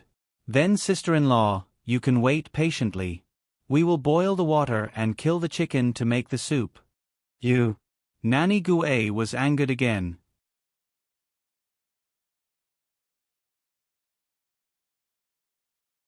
Chapter 167. Aya, sisters-in-law, the one in navy blue was anxious to go home and said impatiently, Let's each take a step back. The earlier we finish, the earlier we can wrap up. Really? I say, sister-in-law, we really don't have any more chicken soup now. Let's use ham, dried scallops, dried shrimps, eggs, winter bamboo shoots, shiitake mushrooms and some vegetables to cook a portion. What do you think? Forget it. Let's do this then. Nanny Gue saw that she took the initiative to give in and did not insist anymore. She said, "Third old master, third old mistress, second missy and fourth missy should be hungry now. Make more." "I got it. Anyway, one pot is enough." The one in navy blue washed and cut the vegetables nimbly. The man in the purplish-red robe snorted coldly. The aroma gradually came out from the steaming hot iron pot and soon, a pot of noodles was ready. Smelling the aroma, Nanny Gue could not help but feel hungry. She tried her best not to reveal any indecent thoughts. The one in navy blue nimbly scooped the noodles into a large bowl and placed it into a container. She added boiling hot water to keep the container warm and said to Nanny Gue, "It's ready." Nanny Gue stood up, brushed her clothes, took the container and turned to leave. Just as she stepped out of the kitchen, the two people came out. As if they were afraid that she would turn back and find trouble, the two of them hurriedly locked the door and left quickly. "What kind of people are they?" Nanny Gue muttered. As it turned out, the two kitchen maids did have the foresight to escape. A gust of cold wind blew past, and Nanny Gue subconsciously squinted her eyes. She lost her footing and fell to the ground with a "pa." She couldn't help but throw the food box away and fall heavily onto the ground. Nanny Gue was stunned. She opened her mouth but did not move, as if she was a statue. "How can I be so unlucky? If I had known, I wouldn't have accepted this lousy task." Nanny Gue crawled over and sighed. She held on to a tiny bit of hope and opened the container. Her heart was instantly broken. The big bowl of noodles flowed everywhere. How could it be eaten? "What should I do? What should I do?" Nanny Gue was so anxious that she almost wanted to hang herself. She came out to look for food for her master, but now, not only did she delay for so long, she didn't even bring any food back. Unfortunately, the kitchen was locked, so she couldn't even go back to cook another bowl. Nanny Gue was in a terrible fix for a moment before she suddenly thought of Sangwon and hurriedly got up to look for Ning Garden. At this time, Sangwon and Shi Fengju were cooped up in the warm room, whispering sweet nothings to each other. The two of them were like newlyweds, and they were so harmonious. On such a warm night together, it was naturally sweeter than honey. "Young master, young mistress." A discordant voice sounded through the curtain. Shi Fengju was holding his wife in his arms and whispering intimately. Hearing her words, he frowned and hugged Sangwon tightly, not allowing her to leave his arms. He said unhappily, "What's the matter?" Luya, who was outside the curtain, also felt wronged. She thought that the young master had such a bad temper today. It seemed that he didn't like any of them and looked at them with disdain. What did they do to offend him? It's Nanny Gue from third old mistress's side. She wants to see young mistress. Luya quickly said. "Nanny Gue?" Sangwon broke free from Shi Fengju's hands and stood up to tidy her clothes. She raised her hand to fix her hair and smiled at him. "Nanny Gue must have something important to say to come at this time. Are my clothes and hair messy?" "It's not messy. It's pretty good." Shi Fengju smiled and helped her tidy up her hair. The two of them looked at each other and smiled. "Just meet her here, don't go out. Anyway, she's not an outsider," Shi Fengju said as he led Sangwon to a chair and sat down together. He then raised his voice to ask Luya to let Nanny Gue in. "Nanny is here. Have a seat." "What's the matter with third aunt?" Sangwon asked with a smile when Nanny Gue entered. "Old slave won't be sitting." After greeting Nanny Gue, she quickly smiled and said, "There's something that I need young mistress's help with. Our old mistress forgot the time when she was packing, and when she remembered to eat, the food was already cold. This young mistress should have a small kitchen here, right? Can you make a bowl of noodles? Our old mistress and the two ladies haven't eaten yet." "There's such a thing." Sangwon smiled and said, "It's like this in winter, the food gets cold very quickly. Wait a moment, I'll ask someone to make it." As she said this, she called Luya in and asked her to go to the kitchen personally to instruct Nanny Gue. Nanny Gue was overjoyed and thanked her profusely. She smiled and said, "Since that's the case, old slave won't disturb young master and young mistress. Old slave will go to the kitchen and wait." "All right. Nanny, take care." Sangwon smiled and nodded. "Third aunt, you have everything in the house. Why are you in such a hurry to pack?" Shi Fengju smiled. Sangwon said understandingly, "This is considered as having a real house of her own. Of course she would be in a hurry to decorate it personally. You men won't understand this feeling." Shi Fengju smiled and said, "Is that so? But I didn't see you decorate our house." He couldn't help but look around. It seemed like it was true. Other than the big red she character and the big red silk that was removed, it was exactly the same as when they got married. Nothing was changed. Sangwon rolled her eyes at him and didn't say anything. She thought to herself, "I can't wait to keep myself away to avoid leaving any traces. How would I dare to touch the things in your house? Later on, you'll deliberately find fault with me and I'll only be scolded." Wan Nyang. Shi Fengju saw the hidden bitterness in her small eyes and remembered their previous relationship. He couldn't help but pull her into his arms and hug her. He lowered his head and kissed her cheek repeatedly. He rubbed his face against hers and said with a smile, "You can decorate it however you like. Why don't we go to the storeroom tomorrow and pick a few decorations that you like? By the way, there are a lot of good things in the small storeroom behind my study. I'll take you there tomorrow." Sangwon saw him like this and felt sorry for herself. She laughed and took the initiative to lean into his arms and said, "Actually, our house is quite good like it is now. I like it very much, really. There's no need to move it around anymore. Besides, it's almost the new year, and there are many things to do. Why move it at this time?" Shi Fengju smiled when he heard her say, "We." "Well, it's up to you. In the future, you'll be in charge of the affairs of the house. You can do whatever you like." The more he spoke, the more ridiculous he became. Sangwon didn't take his words to heart and smiled without saying anything. After a while, Luya came to report that the noodles had been cooked and sent to Nanny Gue. "It's getting late. Let's wash up and go to bed," Shi Fengju said with a smile. His laughter seemed to have other intentions. Sangwon blushed and didn't dare to look at him. "This servant will prepare hot water for young mistress to take a bath," Luya quickly said. Sangwon nodded and asked, "Did Nanny Gue take it herself or did she ask someone to send it to her?" Luya smiled and said, "This Nanny Gue is too much. This servant originally asked 2 servants to send her back, but she refused. This servant couldn't persuade her and could only let it go." Sangwon couldn't help but frown. "How can you let it go? Even if you ask someone to hold a lantern for her, it's still so dark and cold. How can you let her go back alone?" Luya smiled helplessly. "That's right. But Nanny Gue refused, so this servant couldn't force her. Since it's her own request, don't think too much about it." Shi Fengju patted her shoulder lightly and instructed Luya to prepare hot water. Luya glanced at the young master who was being touchy with the young mistress.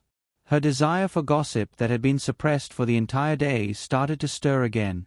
She hurriedly agreed and waited to ask the young mistress when she was bathing. Nanny Gue's mood was much better after being warmly treated and treated with respect in Ning Garden.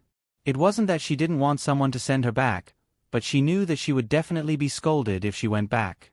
She didn't want others to see her, so she might as well go back alone. This part of the road was mostly through the corridors, so slipping and falling was basically impossible.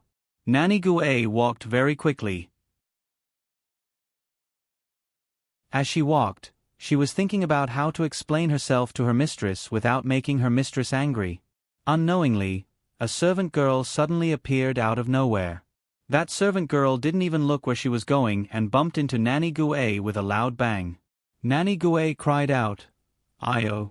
She almost broke her waist and fell to the ground with a plop.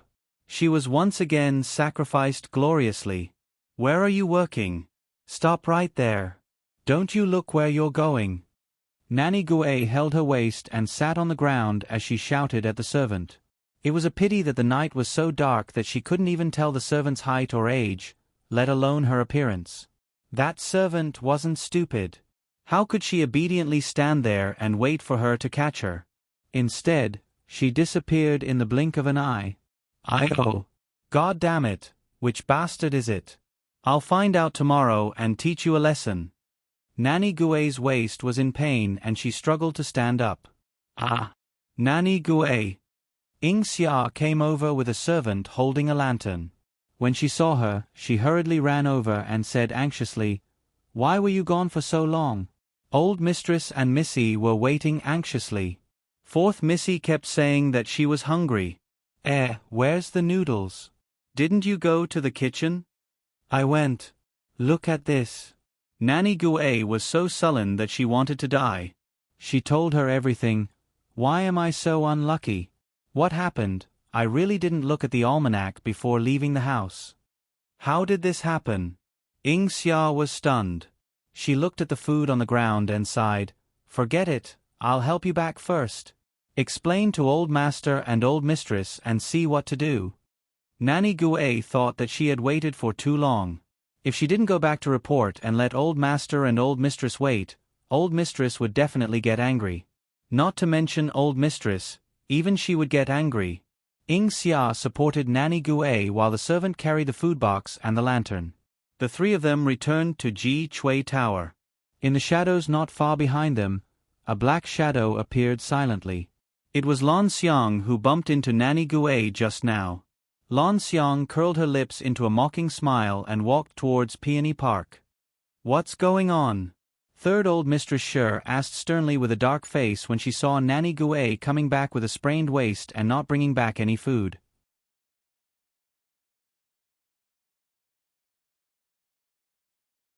Chapter 168.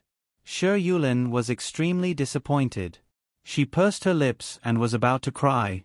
Shi Yuzhen quickly pulled her to the side and coaxed her softly. Old Mistress, old slave is useless.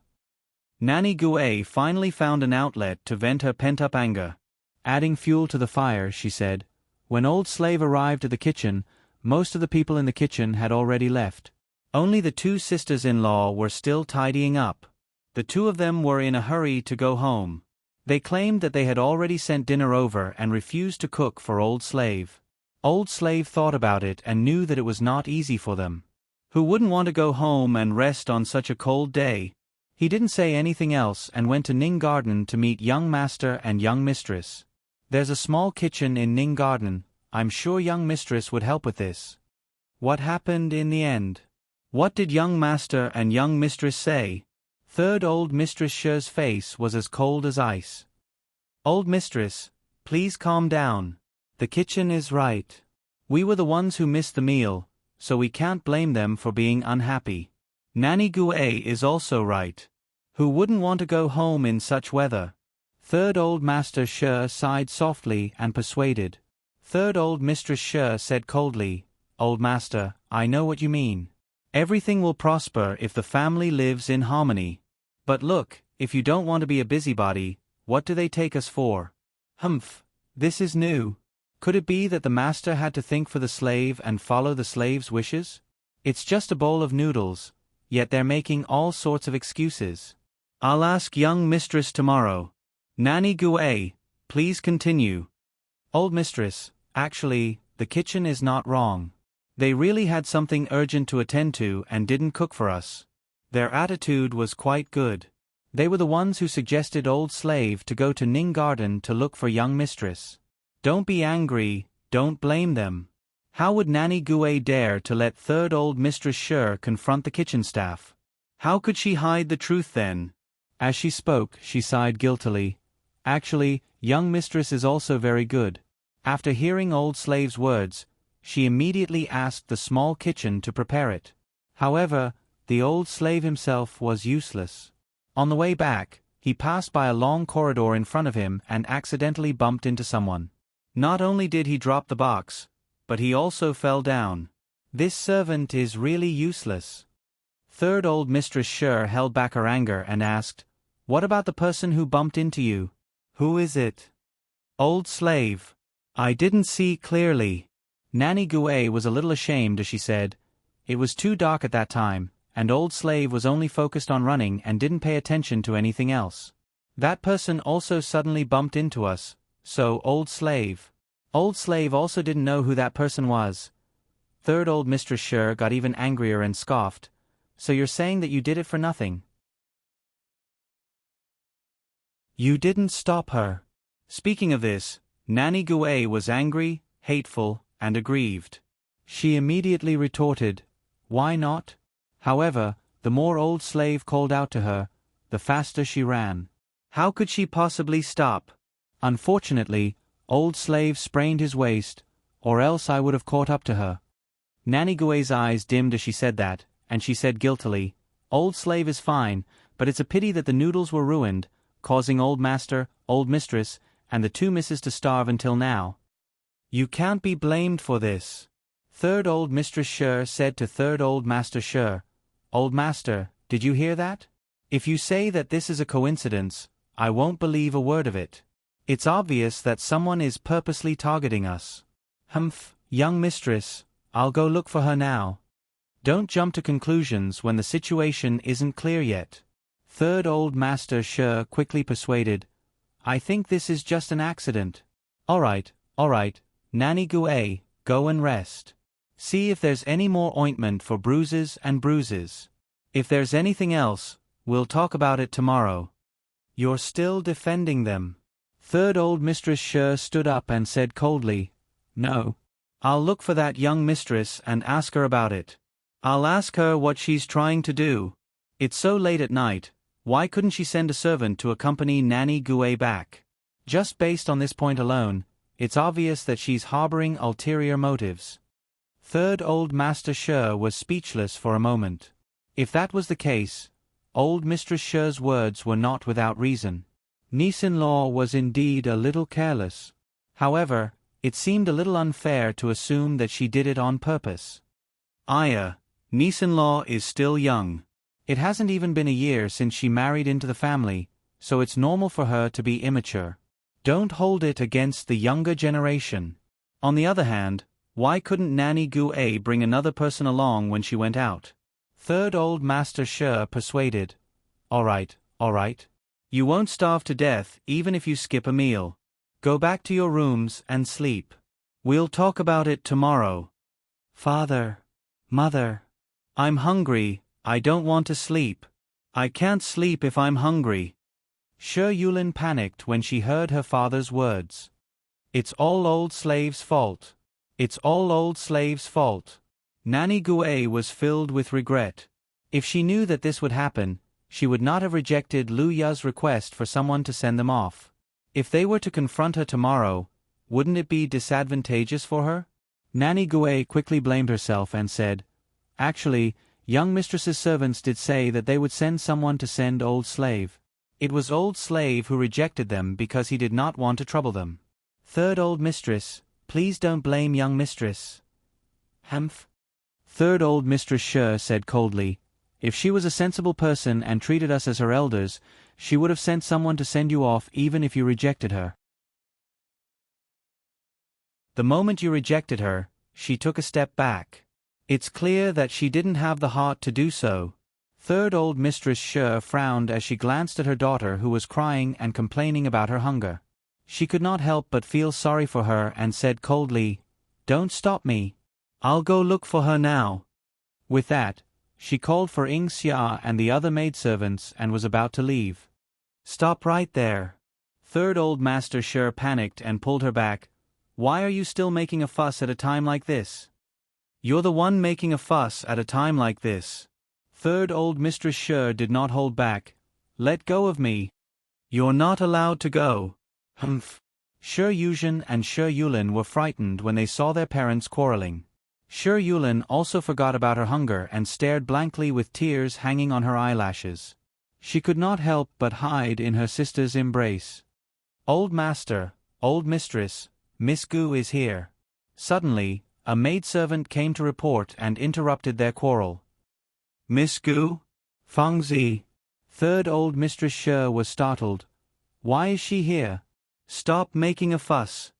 Third Old Master Shi heaved a sigh of relief and quickly said, "She's a guest and she has good intentions. Quickly invite her in."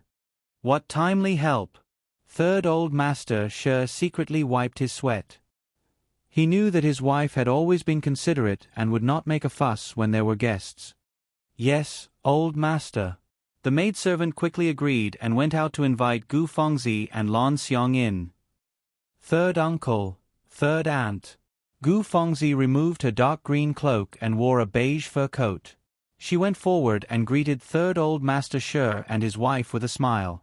After that, she nodded and greeted Shi Yuzhen and her sister with a smile. "Second cousin, fourth cousin. Fengzi, have a seat." As expected, Third Old Mistress Shi kept the anger on her face and greeted Gu Fengzi politely with a smile. "Why are you here so late at night?" Gu Fengzi thanked her and sat down before smiling. "It's nothing much. I heard that third uncle and third aunt are moving today, so I specially came to give my regards." "Kiki, you're too considerate. You still remember us." Third Old Mistress Shi could not help but feel a little emotional. Her sister-in-law and sister-in-law did not say a word, nor did they send anyone over to check on them. Instead, it was Gu Fengzi who still remembered them. "Third aunt is too polite. This is what I should do." Gu Fengzi smiled shyly and continued, "I don't have any expensive gifts for third uncle and third aunt, so I brought some green bean cakes and pine nuts and osmanthus candy that I made myself. Third uncle, third aunt, and my two cousins, please have a taste." As she said that, she ordered Lan Xiang to take them out and smiled embarrassedly. "These are all worthless things, please don't laugh at them." "I want to eat, I want to eat." Oh, there's food." When Shi Yulin heard about the green bean cakes and pine nuts and osmanthus candy, her eyes lit up and her face was filled with excitement. She clapped her hands and ran over, and Shi Yuzhen did not even have the time to stop her. "Shaolin." Third Old Mistress Shi's expression changed slightly. She pulled back her younger daughter who was about to reach for the cakes and reprimanded, "Shaolin." Shi Yulin smelled the fragrance of the green bean cakes and pine nuts and osmanthus candy. Seeing that they were about to reach her mouth, she could not help but pout and said with a sobbing tone, "Mother is bad, not letting me eat the green bean cakes, I'm so hungry. I'm really hungry." "You." Third Old Mistress Shi was heartbroken and angry at the same time. She was at a loss for words. "Younger sister, listen to me." Shi Yuzhen smiled awkwardly at Gu Fengzi and quickly pulled Shi Yulin's hand, wanting to bring her to the side. "No." How could Shi Yulin be willing to leave? She simply burst into tears. "Fourth cousin, what's wrong?"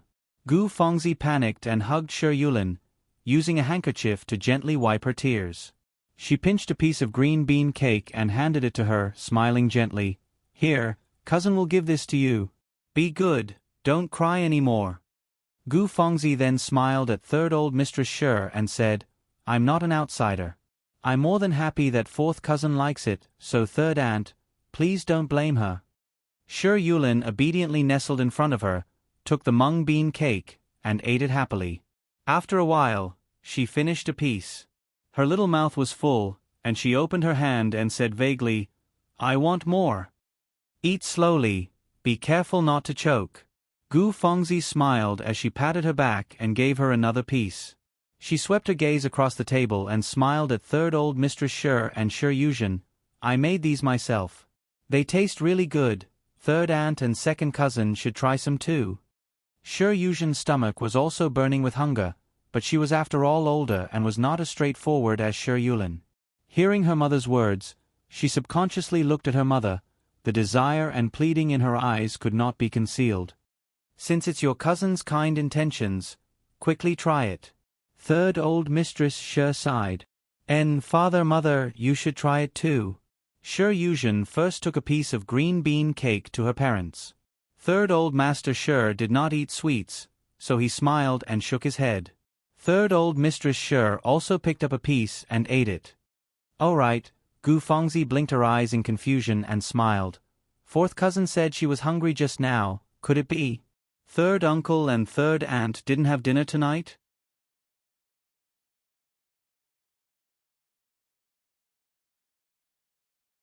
Chapter 169. Third old Mistress Sure did not want to talk about it at first, but after a night of sulking, she finally had someone to ask about it. How could she hold it in? She sighed. That's right. We moved in late today, and it was past mealtime. The food sent over from the kitchen had already turned cold, so I asked Nanny Gue to prepare another bowl of noodles. Who knew that on her way back, she would be knocked down by a rash servant. The noodles spilled and she sprained her back. I'm not afraid you'll laugh at me, but when has Xiao Lin ever suffered like that? Didn't she start crying? As she said that, she smiled and sighed. Luckily you sent these pastries over, or else I really wouldn't know what to do with that child. So that's how it is. Gu Fengzi came to a sudden realization and quickly smiled. What a coincidence. But I'm not an outsider, why would I laugh at you? Fourth cousin is still growing and cannot bear hunger, but how can an adult bear hunger? If you don't mind, I have a small kitchen at my place. I can ask Lan Xiang to prepare a bowl of noodles for you. But, it's true that I only have plain noodles. How can I trouble you again? There's no need. These pastries are enough, really. Third old Mistress Sure quickly declined with a smile. Third aunt, please don't treat me as an outsider, Gu Fengzi smiled. The stove in my small kitchen is ready-made and will be ready in no time. It's not troublesome at all. How can these pastries suppress hunger? Drinking some hot soup will be much better. Besides, third uncle doesn't eat sweets, so he'll still be hungry. Kiki Fengzi, I'll have to trouble you this time. I won't stand on ceremony. There's no need to be too particular, just a bowl of noodles will do. Speaking of which, I'm really a little hungry. Third old Master Sure smiled at the side. Gu Fengzi was delighted and quickly smiled. It's my fortune that third uncle doesn't treat me as an outsider. As she said that, she quickly ordered Lan Xiang to prepare the noodles. Lan Xiang acknowledged and left in a hurry. Thank you so much. Third old Mistress Sure thanked Gu Fengzi gratefully. Gu Fengzi quickly replied humbly. Since they were going to eat noodles later, third old Mistress Sure did not allow Shi Yulin to eat so many pastries and asked Ding Xia to keep the plate of pastries away. When Shi Yulin heard that he was going to cook noodles, she became obedient. Not long after, Lan Xiang came back with the food box. This time, nothing went wrong. A big bowl of piping hot noodles was placed on the table, and the aroma wafted out. Third old Mistress Sure and her family of 4 could not help but perk up. Indeed, missing a meal would make one hungry. Ding Xia hurriedly stepped forward and put the noodles into small porcelain bowls with Lan Xiang. Although it was just plain noodles, there were fresh bamboo shoots, mushrooms, wood ears, green vegetables, sesame oil and sesame paste. There were also a few plates of crispy dried radishes, diced lettuce in sesame oil, hot and sour shredded kelp, and other side dishes to accompany the meal. As the hot soup and noodles entered his rumbling stomach finally warmed up. After filling his stomach, his body and mind felt refreshed. Fengzi, thank you so much for tonight. Look, I'm so tired that I caused you trouble. When Gu Fengzi bid farewell, third old Mistress Sure and her daughter personally sent her to the door. Third old Mistress Sure held her hand and thanked her profusely. Third aunt, look at what you're saying. As the younger generation, we should be filial to our elders. Such a small matter is not worth your time. If you continue to be like this, I'll be embarrassed. Gu Fengzi smiled even more gently and modestly. Kiki, good. Then third aunt won't say any more. Third old Mistress Sure laughed heartily and said gently, It's dark and the roads are slippery. Be careful on the road. Aye, Gu Fengzi smiled and said, I'll be careful. You must be tired, so hurry and rest. I'll pay you a visit another day. There's no need to pay me a visit. Come over when you're free and we can chat to relieve our boredom. Third old Mistress Sure smiled. Gu Fengzi smiled and said, Sure, Fengzi can't ask for more. With that, she walked away with Lan Xiang. Seeing the master and servant walk further and further away, third old Mistress Sure couldn't help but sigh in her heart. What a good girl, I wonder who will be lucky enough to have her in the future. They had just returned and were completely unaware of Gu Fengzi and Shi Fengju's past as childhood sweethearts. They were even more clueless about the fact that Gu Fengzi had already married into the Shi family. Those in Ning Garden were completely oblivious to the twists and turns of events here. Shi Fengju's heart was filled with the thought of his wife who had just fulfilled his wish. When Nanny Gui left, he urged Sang Wan to take a bath. As for what to do after taking a bath, the two were naturally well aware of it. Sang Wan shyly scolded him secretly, but Shi Fengju was so happy that his heart itched unbearably. He couldn't wait to hug her in his arms and be intimate with her. In the bathroom, steam rose in spirals. Flower dew, soap, bath beans, towels, bathrobes, and the like were all prepared. Sang Wan took off her outer robe and placed it on the screen frame of the magnolia parrot. Seeing that Luya was still standing at the side hesitantly, she smiled and said, "Why aren't you going out yet? What are you still dawdling here for?" The Sang family wasn't that particular. The girls of the Sang family weren't at the stage where they needed someone to wait on them while they were taking a bath. As such, Sang Wan was already used to it and never allowed anyone to look at her while she was taking a bath. "Oh." Luya pouted and answered in a muffled voice, "What's wrong?" Sang Wan couldn't help but laugh. "Who bullied you?" If it was in the past, Sang Wan would definitely feel distressed and anxious seeing Luya's expression, thinking that she had been bullied. But now that she had Mama Lee's protection, Sang Wan didn't believe that anyone would dare to provoke her. Subconsciously, her tone of voice carried a hint of banter. "Miss." Luya couldn't hold it in anymore. She leaned close to Sang Wan and whispered mysteriously, that, are you and the young master?" Sang Wan's face and neck turned red. She lowered her head and avoided Luya's gaze with a guilty conscience. "Miss." Luya was anxious and stammered, "Didn't you say that you were a fake couple?" "How could it be?" she muttered. "No wonder I couldn't find the bedsheet." "Luya." Sang Wan took a few deep breaths to stabilize her emotions. She raised her eyes and said, "Forget what you said in the past. Just pretend I never said anything. You and eldest young master, I have no choice but to forget." Luya muttered to herself, then smiled and said, "Actually, this servant also thinks that eldest young master is treating young miss better and better. When you give birth to a young master in the future, he will definitely treat you even better. Seeing you and eldest young master like this servant is relieved. You don't know, otherwise, this servant's heart would be worried to death, always thinking about what to do in the future. Now it's good, I don't have to worry about anything. Hee, that's right, there's also second young master. With second young master's support, no one will dare to provoke young miss." "You." Sang Wan was amused, angry, and touched. She gently tapped on Sang Wan's forehead and said with a smile, "You lass, you've been pacing around the house restlessly ever since you woke up this morning just to ask me this?" "That's right." Luya nodded without hesitation and said with a sigh of relief, "This servant was almost suffocated to death." Sang Wan couldn't help but laugh and shake her head. Luya also laughed. Suddenly, her expression changed and became a little sad. She said pitifully, "Miss, you and eldest young master are really together, but this servant doesn't want it." "Don't want what?" Sang Wan was confused. "Don't want to be eldest young master's concubine." Luya said, "Miss, you have to promise this servant. This servant is loyal to Miss and has never had any improper thoughts about eldest young master." Sang Wan had almost forgotten about this matter. When she heard Luya mention it, she couldn't help but feel moved. She quickly held her hand and said softly, "We've been together for so many years, don't you know what kind of person I am? Don't worry, I won't make you do anything you don't want to do." This servant is relieved to hear Miss's words.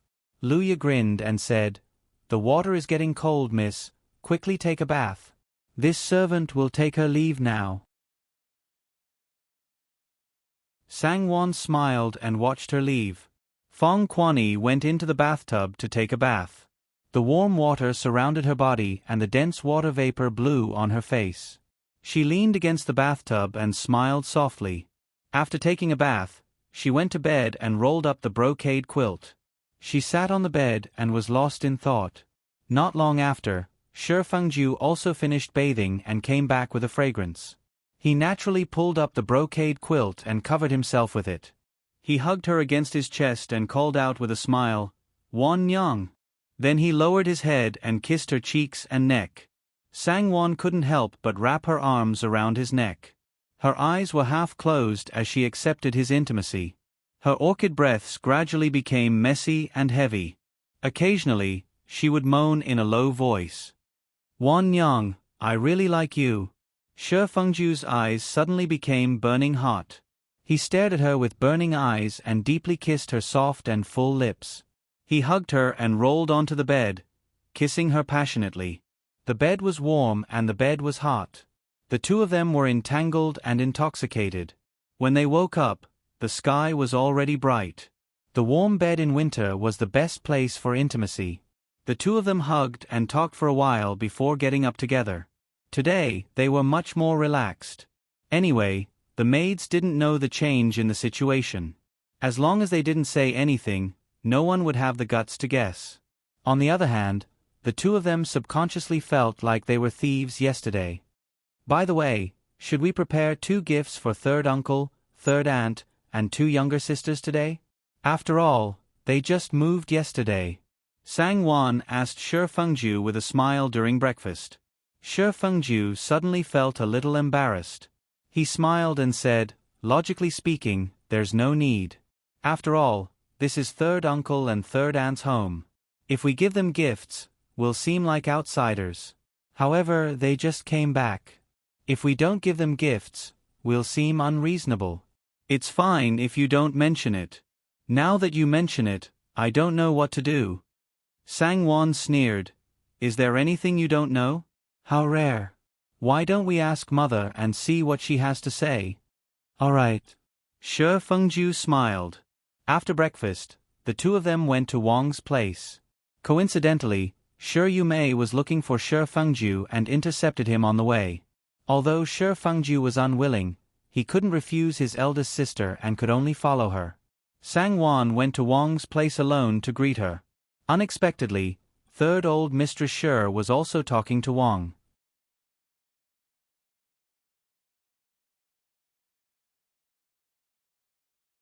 Chapter 170. Sangwon greeted Wang before greeting third old Mistress Shi with a smile before sitting down. Third old Mistress Shi smiled and stood up when she saw her sitting down. She said to Wang, "I think you mother-in-law and daughter-in-law have something to talk about. Eldest sister-in-law, I'll take my leave first. I'll come and talk to you another day."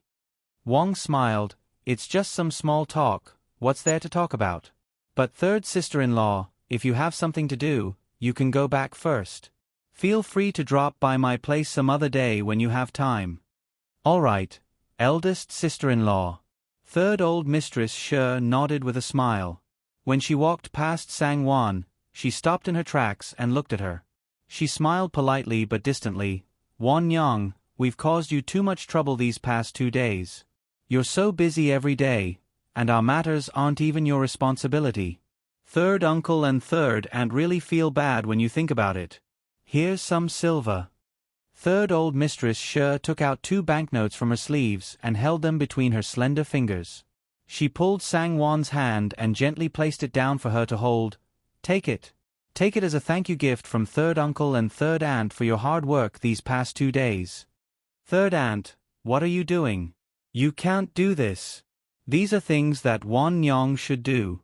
You're treating me like an outsider."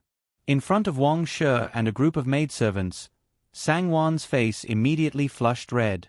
She was embarrassed and her eyes could not help but become a little moist. Third aunt's words and actions were clearly a slap to her face in front of her mother-in-law and the servants. Sangwon could not help but secretly feel disappointed and wronged. She did not know what she did wrong for her third aunt to humiliate her in front of everyone. Why not? Third old Mistress Shi was delighted to see her like this. She stuffed the silver into her hands and smiled faintly. "The servants have worked hard too. Just take it as a reward for them. We're not your proper parents-in-law. Hee hee, You shouldn't have done these things in the first place. We're still very grateful to you. Even blood brothers have to settle accounts clearly, don't you think so? Oh, that's right. I want to ask someone to temporarily convert one of the side rooms into a small kitchen. I wonder which steward in the estate I should ask. I'll have to trouble you to tell me. Sangwon didn't even dare to raise her head. She was so ashamed that she wanted to find a hole to hide in. Her face was as pale as wax paper. Third aunt, Sangwon tried her best to make her voice carry a smile. She moved her stiff lips and said, "Third aunt, you're too polite. Won Nyong can't accept this money. As for the small kitchen, Won Nyong will immediately ask someone to renovate it for you. Please rest assured, third aunt." Third aunt, Won Nyong is young and naive.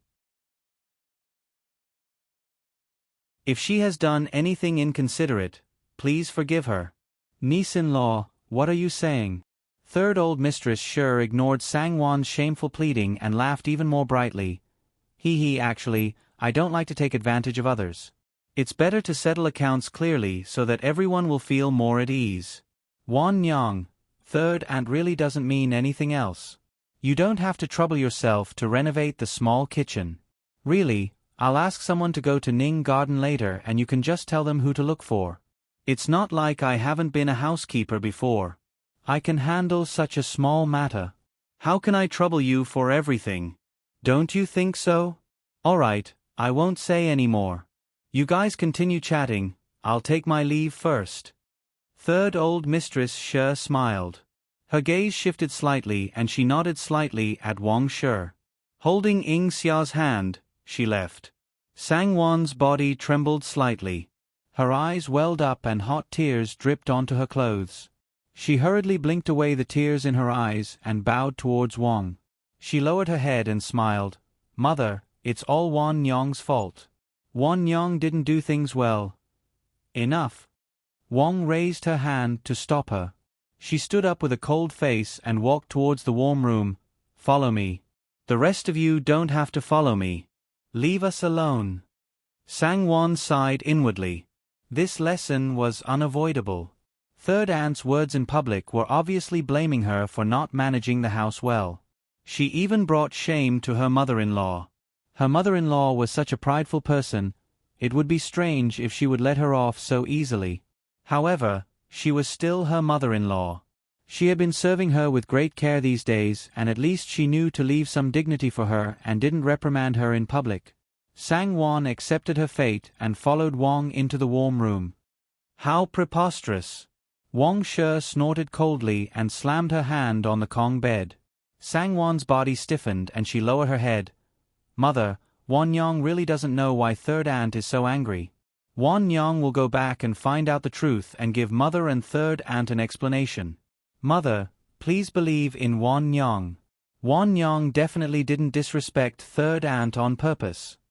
Wang Shi raised her eyes and glanced at her. She waved her hand and said, I'm not angry with you. Mother still trusts you. All right, there are no outsiders here. Sit down. What? Sangwon was stunned. She couldn't help but look at Wang in surprise. Why? Do you think mother is angry at you? Blame you? Wang was angry and amused at the same time. She snorted. How can I not know my own daughter-in-law? Of course, you're not that kind of person. Humph. Your third aunt wasn't someone easy to deal with. After not seeing her for so many years, she's become more energetic.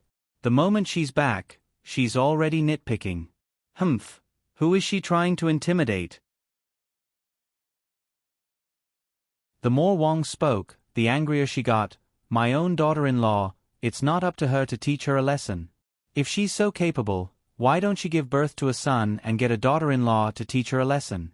My daughter-in-law, what right does she have to kick up a fuss? Sangwon finally regained some of her senses and understood what was going on. Mother-in-law was angry at third aunt for meddling in other people's affairs. Mother-in-law's mouth was really sharp. If third aunt were to hear about her not having a son, it would be no different from cutting someone's heart with a knife. Mother. Sangwon secretly heaved a sigh of relief. She didn't know if she should blame third old Mistress Sher or be grateful to her. In any case, Wang managed to escape this punishment by luck. She went forward and gently patted Wang's shoulders and back before saying gently, "Don't be angry, it's the new year. Fengju and I will be sad if you get angry. Mother, perhaps third aunt has misunderstood something. Wan Nyang will get someone to investigate and give mother an explanation." "What's there to investigate?" Wang said angrily. "Isn't it just some people trying to nitpick so as to confess their identity as the head of the Sher household?" "Humph, no one said they weren't. Every year, the profits from the business have never been less than theirs. Which year did they not send a large sum of money for them to use? Great, the moment she came back, she became an eyesore no matter what. If she really has the ability, then don't come back, I don't care. Scolding my daughter-in-law in front of me, humph. Does she still see me as her sister-in-law? Mother." Sangwon treated the last sentence as air and comforted her softly. Her mother-in-law's words were really lethal. If it was a daughter-in-law with a slightly stronger self-esteem or a little more sensitive, she would definitely be hurt to death. It turned out that her mother-in-law wasn't venting her anger for herself, but for her own rights, being invaded by others and feeling indignant. After throwing a tantrum, Wang's mood gradually calmed down, but she still said angrily, "Since they have already said so, then don't bother about the matters of the third household in the future. They can do whatever they want. Just let them do whatever they want. Good intentions don't have to be repaid well. I don't want to waste my effort and even get disdained by them. Do you hear me?" Seeing that Wang was still angry, Sangwon did not dare to talk back to her. She quickly agreed and persuaded, "Mother, don't be angry. Since they have already been thrown aside, it has nothing to do with us anymore, so why are you still angry? It's all Wan Nyang's fault for messing things up and causing mother to be bullied." Wang waved her hand and patted her hands gently. "Don't say that, it's been hard on you. AI, do you think mother doesn't know how you do things? Besides, with Mama Lee's help and Fengju's occasional questions, it's impossible for anything to go wrong. Be good, don't take this matter to heart, just treat it as a mad dog barking." Sangwon bit her lip and mumbled a few words. Hearing that, she almost could not help but laugh and her heart felt warm. Her mother-in-law's protectiveness was actually quite good when used on her. "All right, you can go back. Do what you have to do, humph. Don't worry, I guarantee that not a single word of what happened today will be leaked out. Whoever dares to spread rumors, see if I don't teach them a lesson," Wang said angrily after venting her anger. "Then mother, have a good rest. The weather is warm in the afternoon, so go out for a walk. It's good for your body and mood. Wan Nyang will go back first," Sangwon said with a smile as she relaxed. "And go." Wang nodded with satisfaction and instructed her, "Call Nanny Jiang in."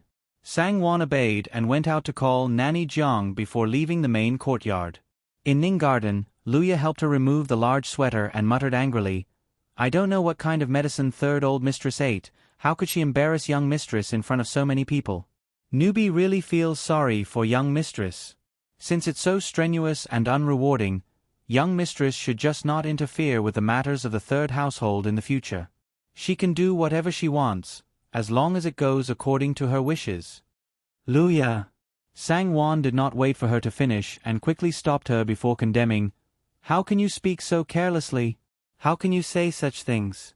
If this gets out, even I won't be able to protect you. This is Ning Garden." Newbie only said a few words. Who can say such things outside? Even if they do, Newbie isn't afraid. When Luya's temper flared up, she did not care about anything else. Newbie just feels injustice for young mistress. Even if young mistress did something wrong and third old mistress is dissatisfied, she can't ridicule you like this in front of so many people. What right does she have to bully you like this? To be honest, even first old mistress has never embarrassed you like this. She's not your proper mother-in-law." As they spoke, the two entered the warm room. "Luya." Sangwon's face darkened and she shouted in a low voice, "The more I don't reason, the more you get angry? How many times have I told you that trouble comes from careless talk? Have you forgotten? How did Mama Li teach you? Young mistress. Luya bit her lip in grievance and looked pitifully at Sangwon, feeling very hurt.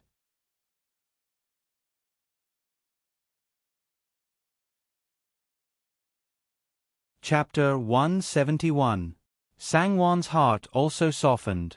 She held her hand and sighed softly. Well, I know you feel injustice for me, but there are some words that even I can't say, not to mention you. Do you understand? Besides, what's the point of complaining like this except to make your mouth feel good? There must be a cause for everything. This matter. Luya's eyes flashed. Just as she was about to speak, Shi Fengju lifted the curtain and came in. Wan Yang. Luya sensibly curtsied and left silently. Wan Yang, are you okay? Shi Fengju stepped forward and held Sangwon's hand, asking with concern. Sangwon smiled and shook her head. She pulled him to sit down with her and poured tea for him. She asked with a smile, Why are you back so soon? Why did eldest sister look for you? Just a few words. It's not a big deal. Shi Fengju took the tea and put it aside. He said, I just went to mother's place to look for you. I heard everything from her. Wan Yang, I'm sorry to have wronged you. Sangwon felt warmth in her heart. She gently shook her head and said, Maybe I really neglected something and did something that third aunt hates. I'm the younger generation, so it's okay to ask her to say a few words. Besides, mother didn't blame me, so I'm very happy. Sangwon's misty eyes lit up slightly as she spoke and smiled. That's true. Shi Fengju smiled and moved to sit next to Sangwon. He hugged her and said with a smile, It can be seen that mother is a sensible person. She still cares about you. I'm relieved that you don't take it to heart and make yourself angry. Shi Fengju certainly knew the real reason why his mother didn't scold Sangwon. However, as her son, he wasn't stupid enough to analyze the truth for Sangwon. Some things would be over with a little confusion, and everyone would be happy. What was there to be clear about? Many times, it was a lot of pain for oneself. But I'm afraid that third aunt still has a grudge in her heart. Let's ask someone to inquire about this matter. What was going on? I can avoid making the same mistake in the future, Sangwon added. Shi Fengju smiled and said, I'm not waiting for you to tell me. I've already told the wet nurse when I came back. I'm sure she'll find out the whole story soon. Sangwon immediately felt relieved and smiled gratefully at him. With Mama personally handling the matter, there's naturally nothing to say. Today, third aunt said that she wants to convert one of the rooms into a small kitchen. We'll wait for Nanny to investigate before we make any further plans. What do you think? Shi Fengju nodded. There's no hurry. Over at Peony Park, Gu Fengzi asked Lan Xiang to investigate carefully. She was waiting for a storm to engulf Sangwon. Third old Mistress Shi did not look like the type of person to be bullied. She was so angry last night that she complained to third old Mistress Shi about what she should and should not say. She did not believe that third old Mistress Shi would not do anything today. However, half a day had passed and Lan Xiang did not manage to find out anything. Did you really find out? Gu Fengzi asked suspiciously. Didn't you say that third aunt went to visit Aunt Wong this morning? Did she really just visit her?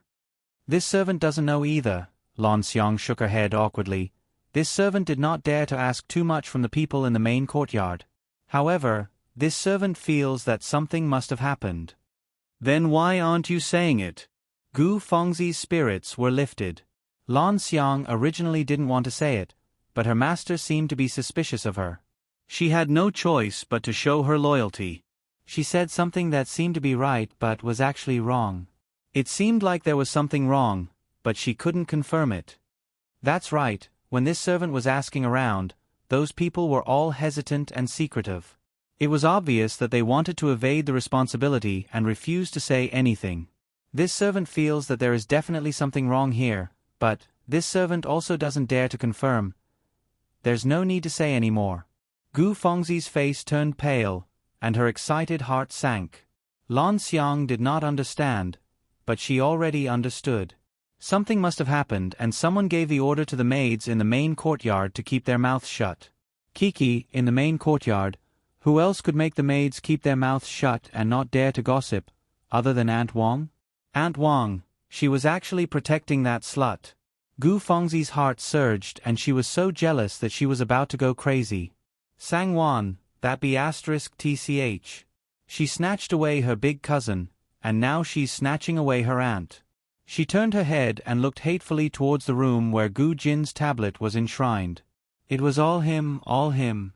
She had suffered enough humiliation when he was alive, and now he was obstructing her happiness after he died. How could there be such a father in this world? Young miss, are you all right?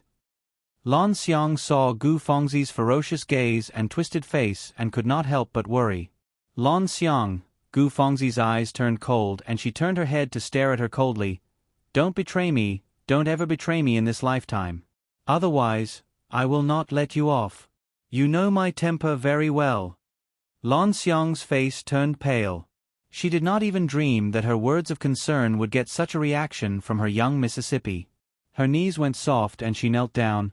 Young miss, this servant is loyal to young miss and has never thought of betraying you.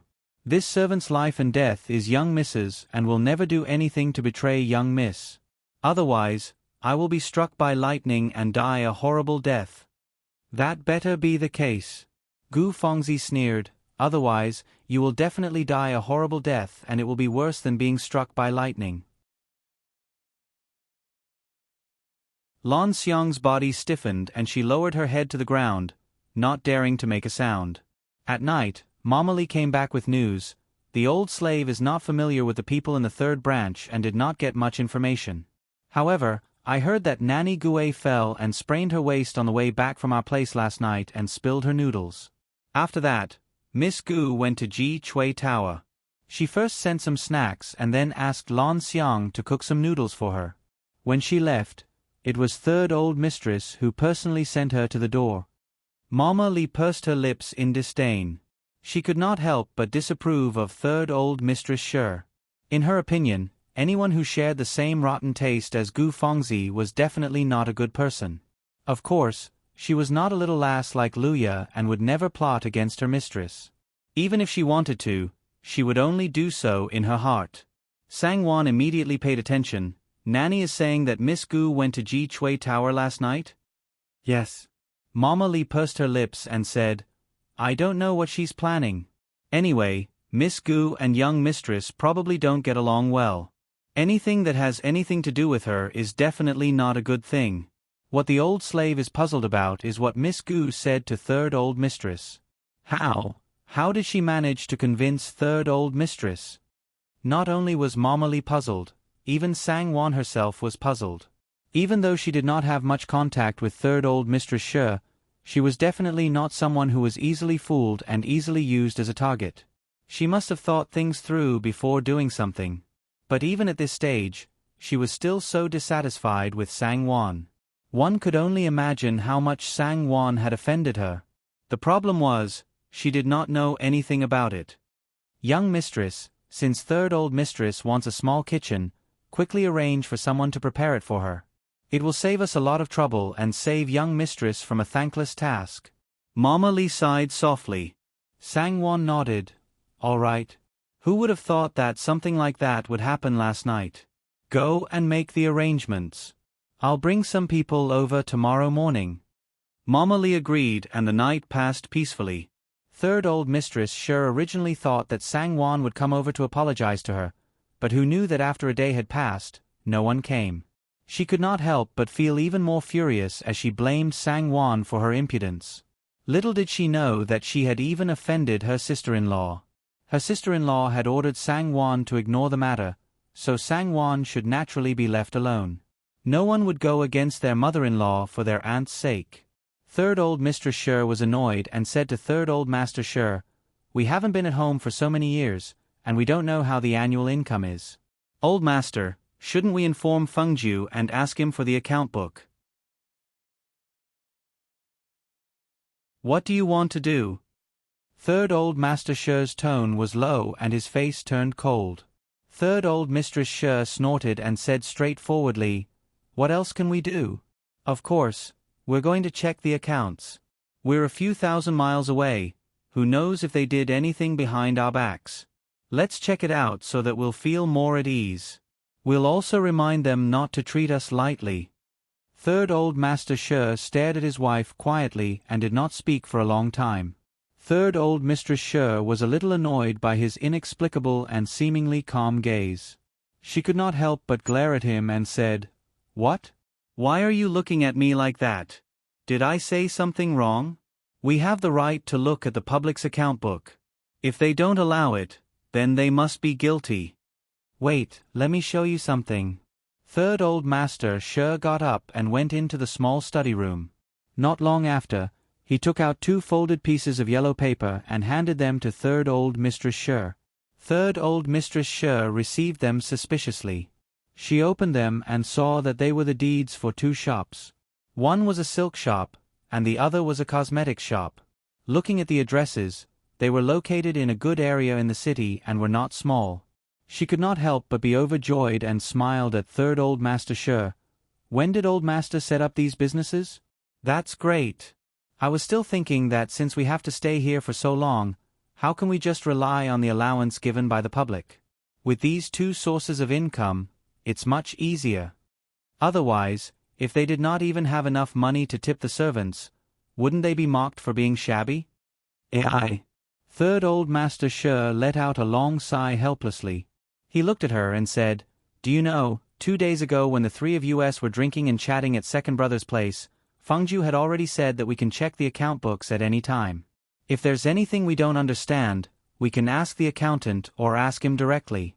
As for these 2 shops, they were given to me by Fengju in private. He said that the first and second household have their own private properties outside, and we don't have any because we aren't at home. So, he gave these 2 shops to us, saying that it would be easier for us to spend money in the future. Old Mistress, in all these years we've been in Shu County, when did the family not send us more than 10,000 silvers? But what have we done for the family? It's fine if you say it in front of me, but you must not say it outside. If it were to reach Fengju's ears, it would hurt his heart. Fengju, this child, is as honest as Big Brother. As his elders, we must know how to be considerate and dote on him."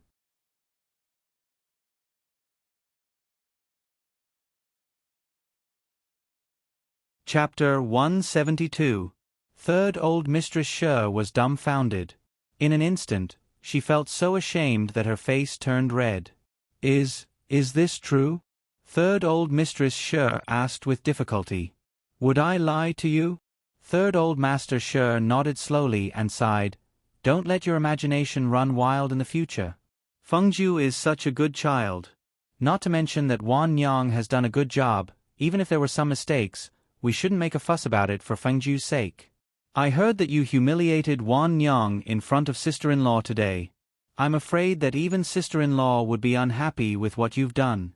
Sister-in-law has always been protective of her own people. It's not like you don't know that." Third Old Mistress Sher suddenly felt frustrated and said in a fit of pique, I'm just angry. First, it was Ying Fang who fractured her bones, then Nanny Gue who sprained her waist. Who wouldn't be angry with such a series of troublesome matters? "You're at it again."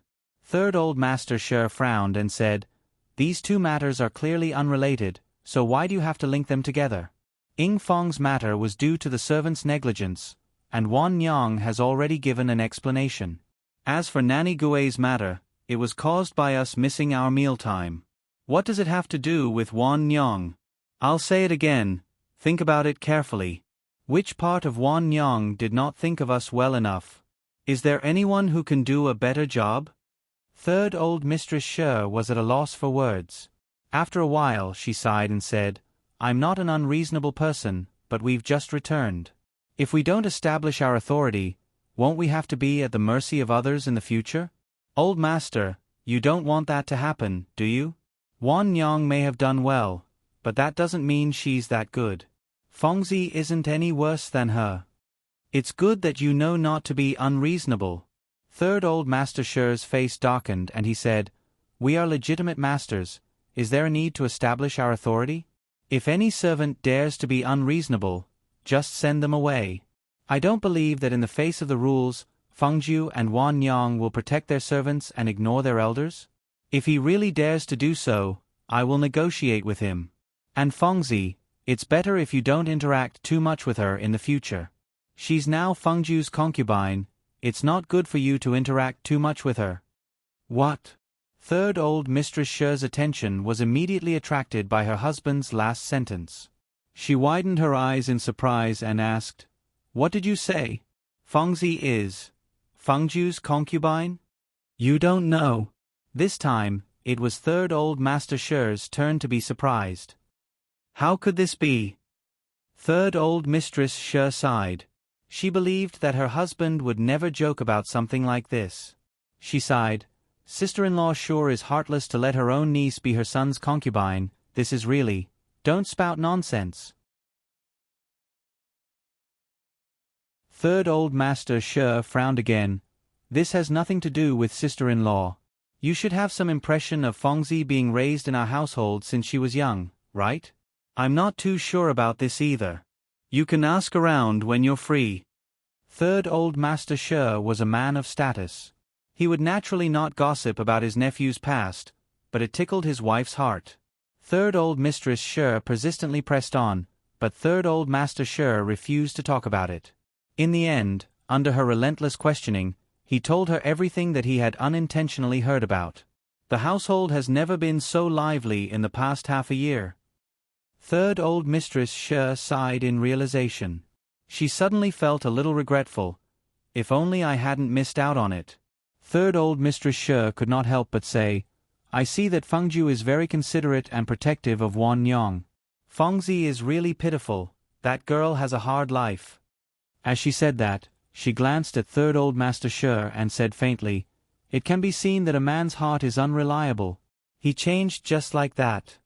Third old Master She snorted, "Fengju and Wan Yang's engagement has been going on for a long time. Who in the household doesn't know about it? Fengju already knew that he had such a wife, so it's only right for him to treat her well. What you said is unfair to Wan Yang. To be honest, since Gu Fengzi knew about Fengju's engagement, she should have avoided contact with him to avoid arousing suspicion. But now that so many incidents have happened, I feel that the one who has been wronged is Wan Yang." Third old Mistress She was unconvinced.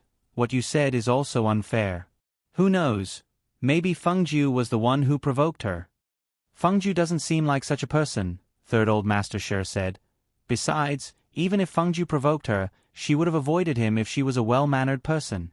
I don't think it's appropriate for such a woman to be in a hurry to marry into the family during her mourning period. Don't get too close to her in the future, and don't get too close to your two daughters." Third old Mistress She did not speak. The next day, Mama Li brought some servants to Ji Chui Tower to see third old Mistress She. She asked for her opinion on where to change the small kitchen so that they could start working on it. She then said, "Young Mistress and Young Master have been busy checking if the New Year's gifts are appropriate. They will be sent out in another 2 days." Young Mistress said that she would come and pay her respects to third old Mistress after these 2 days. Young Mistress also asked the servant to ask third old Mistress if there are any families here that third old Mistress and third old Master would like to send New Year's gifts. In the past, the household has only sent gifts to third old Mistress's family and not to the other relatives. Since third old Mistress is back this year, shouldn't we prepare something? If there are any gifts that need to be sent, Young Mistress can draw up a list of names and requests so that Young Mistress can have someone prepare them. Luckily, Wan Yang is so attentive that I didn't even think about it. Third old Mistress She felt ashamed and could not help but hold her forehead. She quickly smiled and said, "I'll draw up a list for you now. I'll have to trouble Wan Yang with this. There's no need to rush the small kitchen, I think it won't be too late to change it after the new year. Mama Li, you should busy yourself with other things. The old slave has already found someone. It's just a matter of 1 or 2 days, it's not troublesome at all." Mama Li quickly smiled and said, "The weather is so cold, wouldn't it be more convenient to boil some hot water or tea?" Third old Mistress She smiled and sighed. "That's true. All right then, I'll bring you there now. Wan Yang is so considerate, I'll thank her again later. Third old Mistress She stood up and led Mama Lee to the side room. Mama Lee followed behind and smiled. Third old mistress, you're too polite. Our young mistress isn't such a particular person. Third old Mistress She smiled. Thinking about her husband's words, she felt even more apologetic. At Ning Garden 1, Sangwon and Shi Fengju were looking through the list of New Year's gifts prepared for their relatives and friends. The two housekeepers in charge of this matter stood in front of them to answer questions and explain. There were many additions, deletions, and amendments, which the two housekeepers noted down one by one. After half a day of revising and revising, the matter was finally completed. At that moment, Chong Huan requested to see Shi Fengju, saying that the things that young master wanted were here. Shi Fengju quickly ordered Lu Ye to bring the lass back to receive the things. He turned around and smiled at Sangwon. I specially asked Chong Huan to prepare these a few days ago.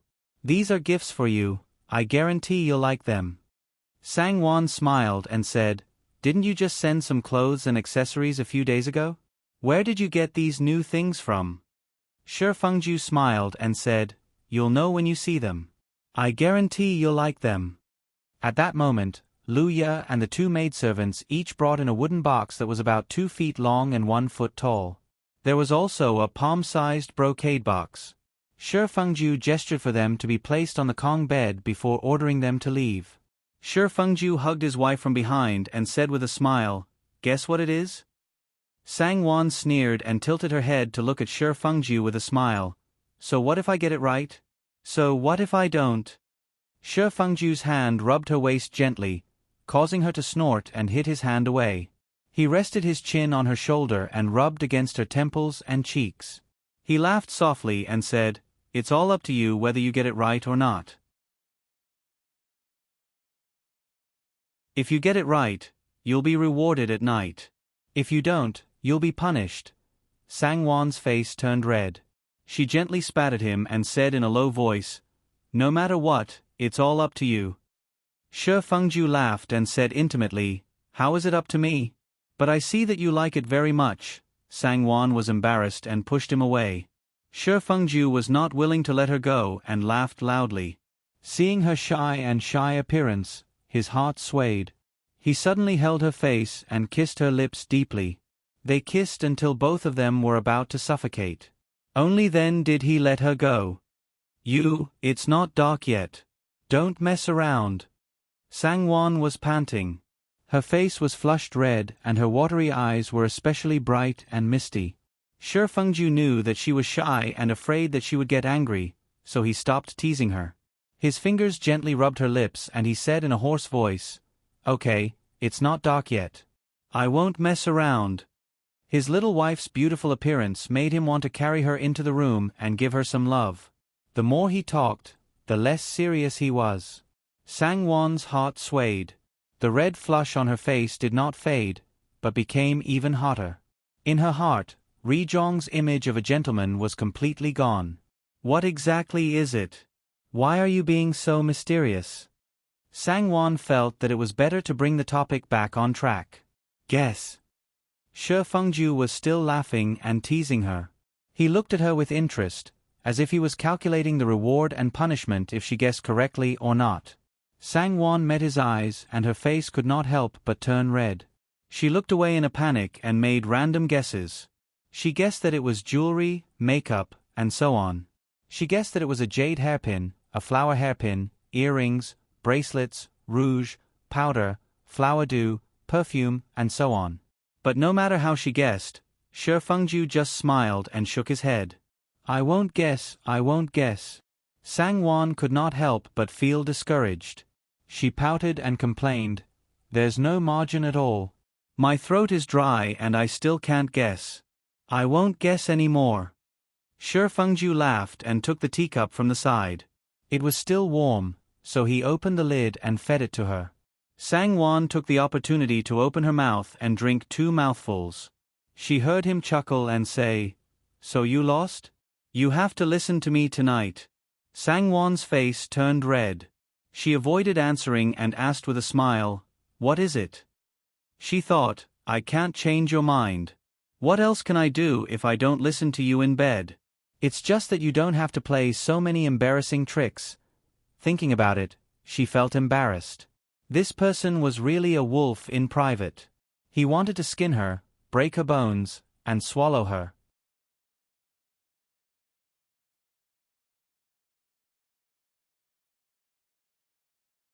Chapter 173. Look, Shi Fengju stopped teasing her and smiled as he took one of the boxes and opened it in front of her. Inside was a sea of golden light.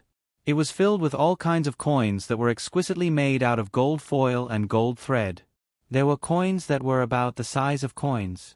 There was a marquis on horseback, a wishful fortune, a blossoming prosperity, a 5 blessings holding longevity, a crane and deer in spring, a hall of gold and jade, a rabbit biting auspicious grass, a jade orchid, a winter jasmine, a toad palace folding osmanthus, a spring swallow cutting willow, a bamboo announcing peace, a wishful luck, a magic cloud, a flying swallow, a divine turtle, a swan, a peony, a hibiscus, a plum blossom, a glossy ganoderma, and many others.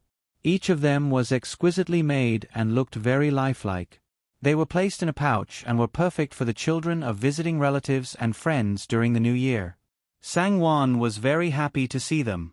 She flipped through a few of them, and the more she looked at them, the more she liked them. She smiled and said, "You are so thoughtful.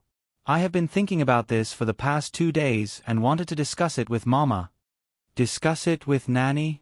Shi Fengju said with a bit of jealousy. "You didn't think of discussing it with me?" Sangwon smiled embarrassedly and hurriedly shook his hand. She smiled and said, "You are a person who does big things. How could I trouble you with such a small matter? If Mama finds out later, she will blame me for not caring about you." Shi Fengju became excited and said, "Oh, so you were afraid that Nanny would blame you? Then you didn't think of caring about me?" Sangwon was speechless and said with some embarrassment, I know what I think. I don't want to say it." Shi Fengju laughed and let her off. He opened the other 2 boxes as well. One of the boxes was the same as the first one, but it was made of silver instead of gold. It could be used to reward the head maidservants, nannies, and daughters-in-law in the new year. The other box was filled with brand new copper coins. It was also prepared to be used as a reward during the new year. "I suddenly thought of this a few days ago, so I did it for you. Tell Luya and the others to put it away. Is this enough for you to use during the new year?" Shi Fengju asked with a smile. "I haven't experienced it, so I can't say for sure. I'll ask Nanny later. I think it's about the same." Sangwon smiled. He sighed with emotion. Shi Fengju smiled and said, "This is the first time you've spent the new year with us. You'll have experience next year. Go back and ask Mama. If it's not enough, let me know and I'll ask the jewelry shop to make some more." Sangwon agreed with a smile. "All right." Shi Fengju took the small brocade box and opened it. Inside was a stack of banknotes neatly stacked. He smiled and said, "Here are 3,000 taels of silver. 2 of them are 500 taels, 15 are 100 taels, and the rest are 50 taels and 10 taels. You can save them for the new year. If you want to scatter the silver, you can ask someone to exchange it in the accounts room." Sangwon was shocked. She hurriedly pushed it away with a smile and said, "I have a limited amount to spend during the new year. There's enough in the public treasury, so there's no need for so much." He told her that such a large sum of money was hers. Sangwon couldn't accept it for a while. She would feel uneasy with so much money in her hands. "If you can't use it all, just leave it there. I'm your husband, so you'll have to take care of my private property sooner or later. When I go away, if you don't take care of it for me, who will?" Shi Fengju didn't want to give it to her and insisted on giving it to her. He wanted to be good to her, very good to her, and share everything he had with her. Sangwon saw that he was a little unhappy, so she didn't refuse and accepted it with a smile. Shi Fengju liked it again. He couldn't help but hug his lovely wife and talk to her affectionately. 2 days later, Sangwon brought the clothes made by the embroidery workshop and the list of gifts for 3rd Shi Shi's relatives to visit Ji Chui Tower. Third old Mistress Sher welcomed her with a smile and called her Wan Nyang with indescribable affection, as if nothing had happened before. Sang Wan was a little nervous when she arrived. Although she was secretly puzzled, she was greatly relieved.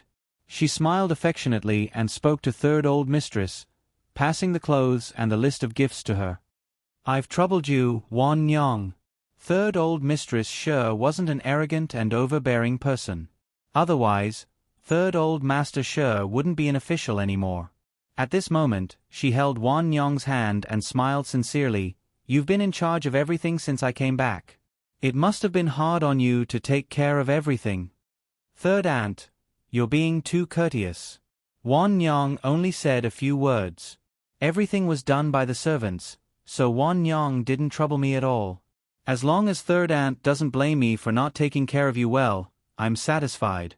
How can I blame you? I can't thank you enough.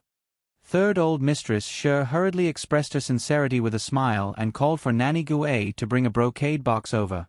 She then took out a garnet ruby bracelet and placed it on Sang Wan's wrist.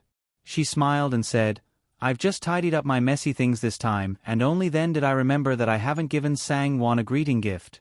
This ruby bracelet is the most auspicious and efficacious.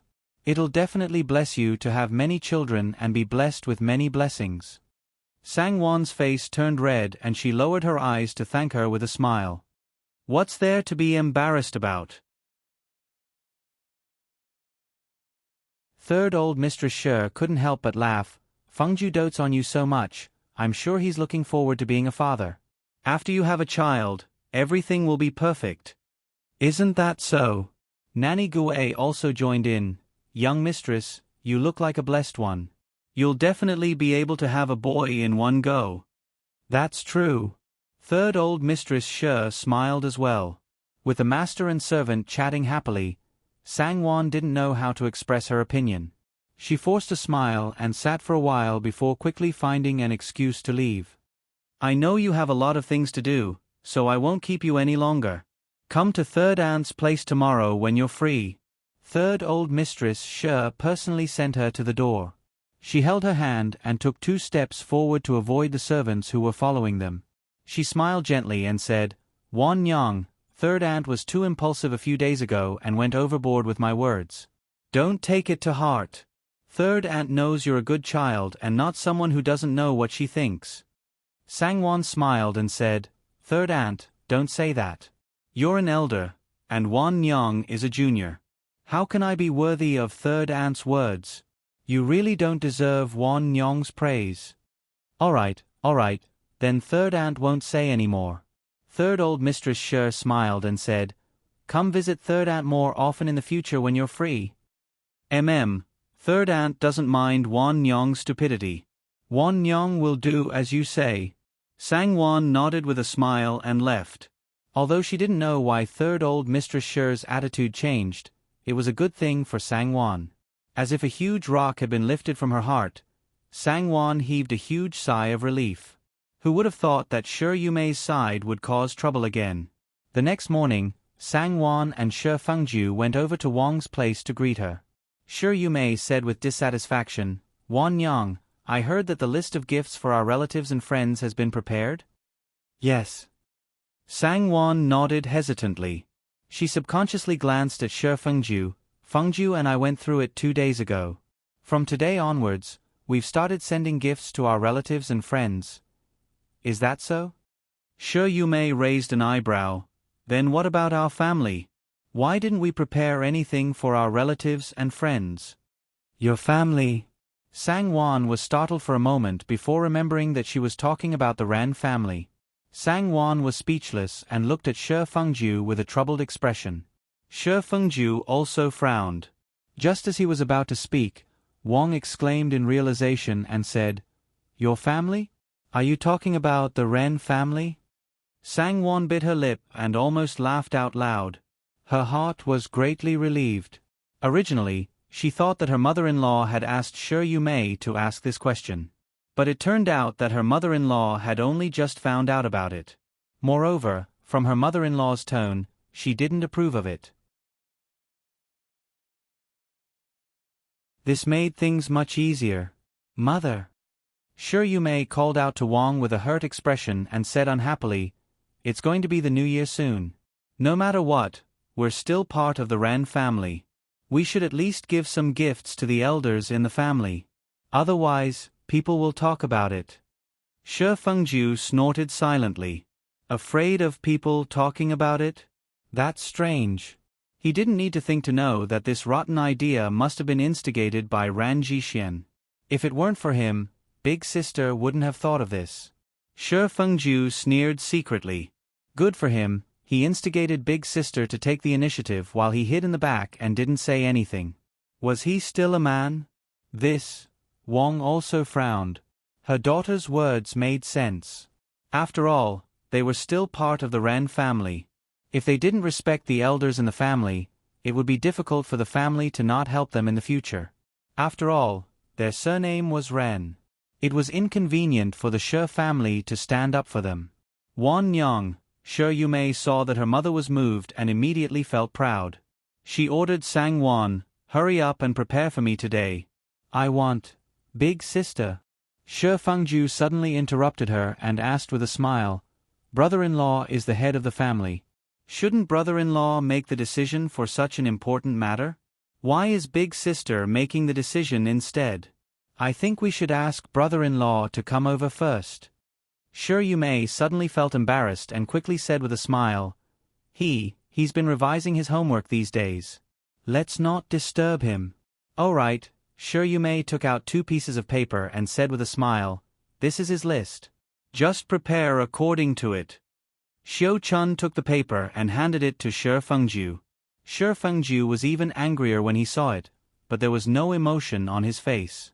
He said with a smile, "That's not right. It's better for brother-in-law to explain it to us personally. If he doesn't explain it clearly, it's hard for us to prepare. Who knows how big and what kind of meat he wants? A pair of chickens, a rooster or a hen? How big are the chickens? We have to ask clearly. Brother-in-law is from a scholarly family.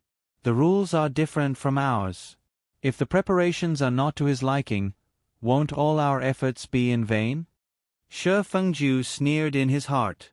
He asked people to prepare New Year's gifts for him, but he didn't even show his face and didn't even say a word. At that time, his family members were slaves who followed his orders. Did he think he was a master? Sang Wan pinched her handkerchief and sat calmly with her eyes lowered. She pretended that she didn't hear anything. She felt angry and amused at the same time. This brother-in-law of hers was really a top-notch talent. No wonder Fengju was angry. Shi Yumei was speechless for a moment. She could hear her younger brother's unhappiness, so she looked at Wang for help. "Mother, I think Fengju is right," Wang said. "Just ask your son-in-law to come over. There's no point in working hard now. Wouldn't it be easier to make things clear?"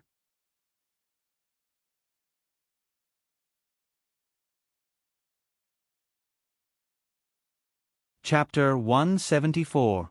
You can't even consider such a small matter. What is the meaning of your Shi family? Do you still think of me as your son-in-law? Are you looking down on me just because you have some stinky money? Humph. Just wait until I get a scholarly rank in the future. If you have the ability, don't come looking for me. With her husband's angry words echoing in her ears, how would Shi Yumei dare to invite him over? There's no need for that. Shi Yumei declined. Just prepare the same things for the other families as well. I can still make the decision on such a small matter. If I say so, then so be it. If that's the case, then forget it. Wang looked at her daughter and son before her gaze finally fell on Sang Wan. "Wan Nyong, take the list and go prepare it quickly. Send it to Mengxian later. The elders in your eldest sister's family are still elders. You have to respect them." "Yes, Mother." Sang Wan could only stand up and nod her head in agreement. "Brother-in-law sure is busy." Shi Fengju smiled faintly. "Mother, I still feel that this isn't very good. After all, he is still an elder in brother-in-law's family. Why can't he come forward personally to inform him so that the matter can be handled more satisfactorily? Since brother-in-law is so respectful towards his elders, Isn't it too disrespectful for him to not even show his face or say a word about such an important matter? Second brother, are you deliberately arguing with me? Shi Yumei's eyes turned red as she stared at him and asked. Big sister, Shi Fengju said sternly, do you think I'm arguing with you?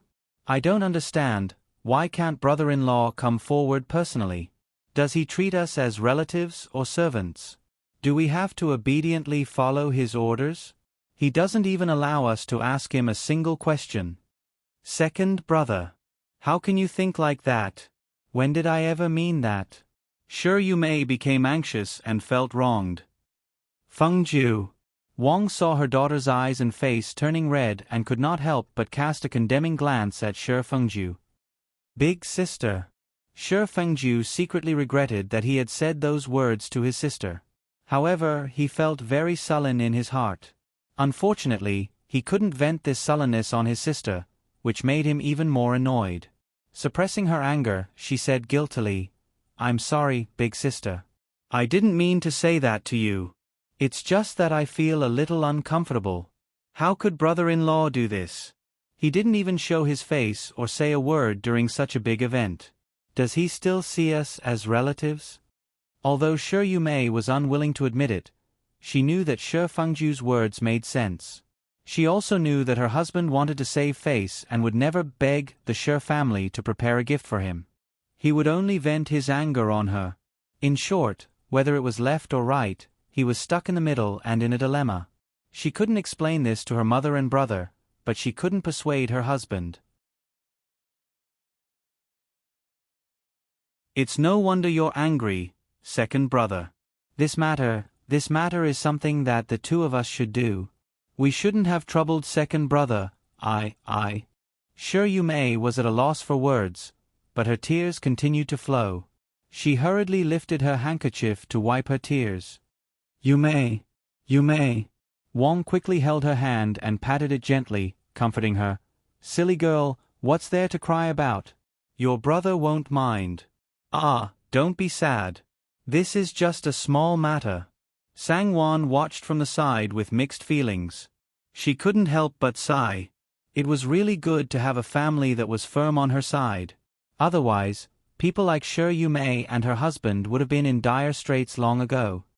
Fengju. Hurry up and say something. Wang Shi glared at him.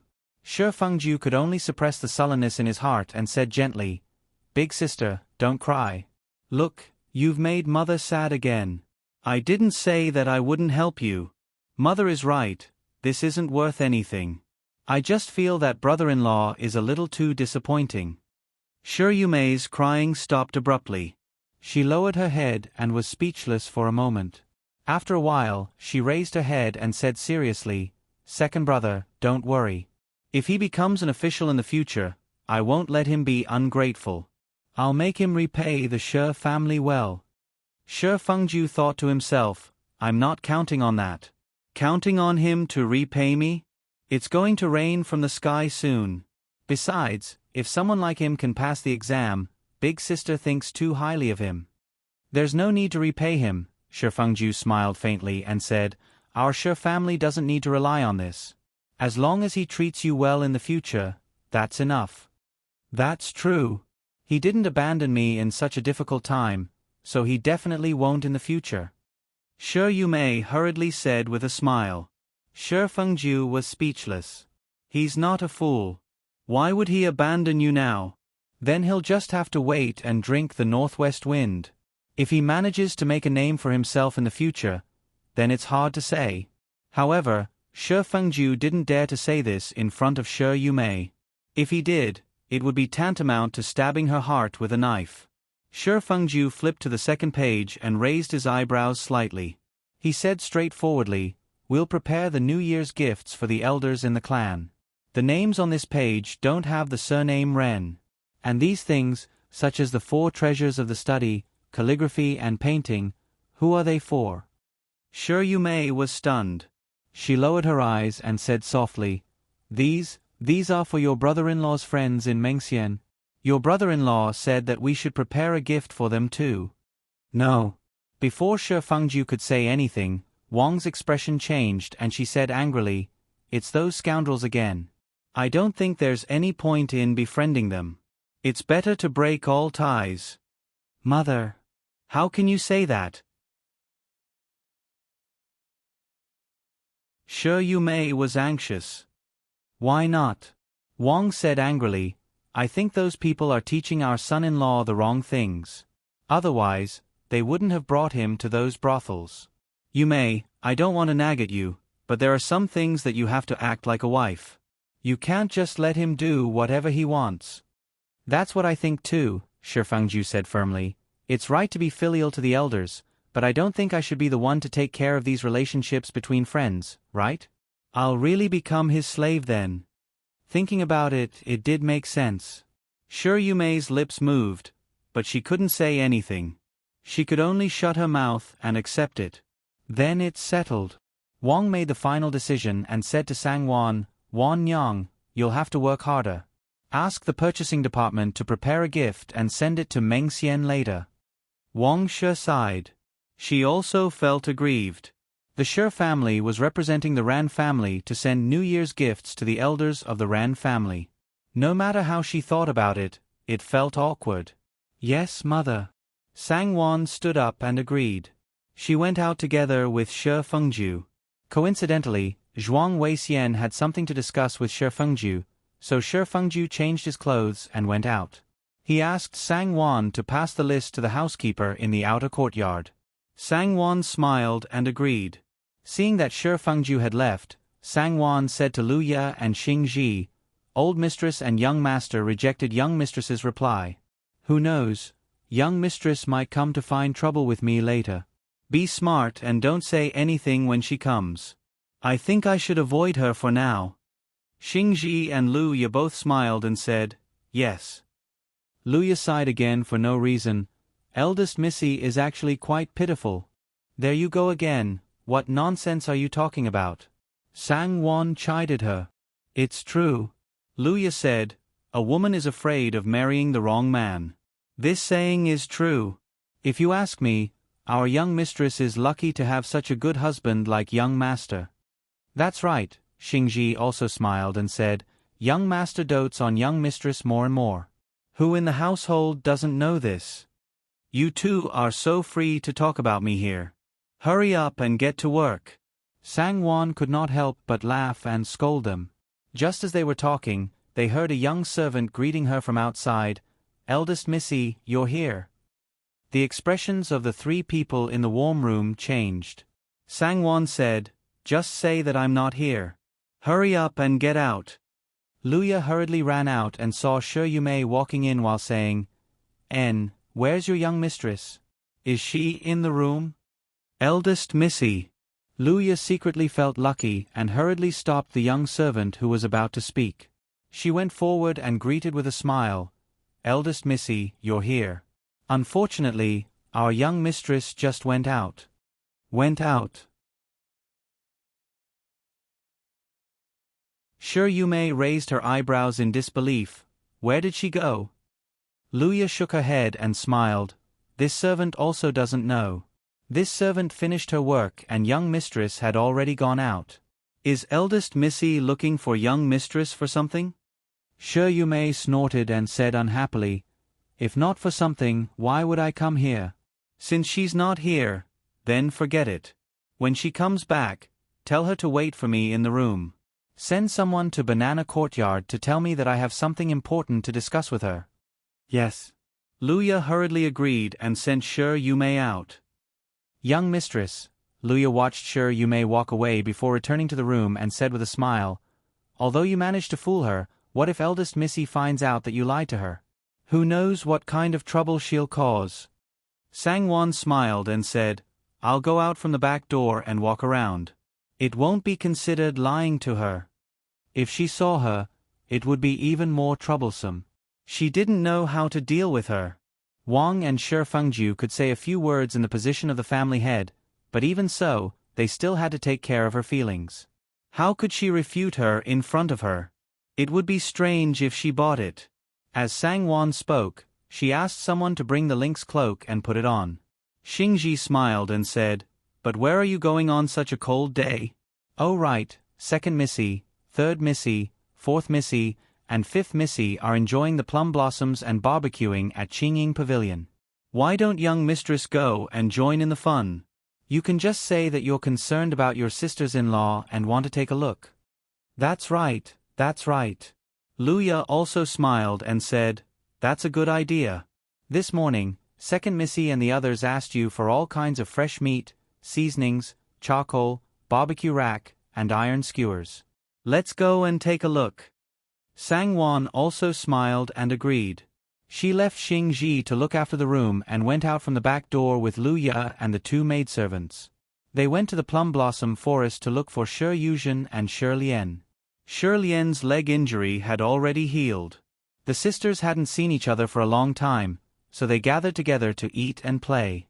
When they saw Sangwon, they hurriedly greeted her with a smile, sister-in-law, and stood up to greet her. You guys really know how to enjoy food. I could smell the aroma from afar. Sangwon couldn't help but smile. Shi Yuzhen smiled and said, it's all thanks to sister-in-law's fresh beef and venison. Sister-in-law, you came at the right time. We just started roasting the best meat. You're tuning in to the Narrate and Escape YouTube channel. Don't forget to subscribe and join us on this journey to catch the most captivating stories.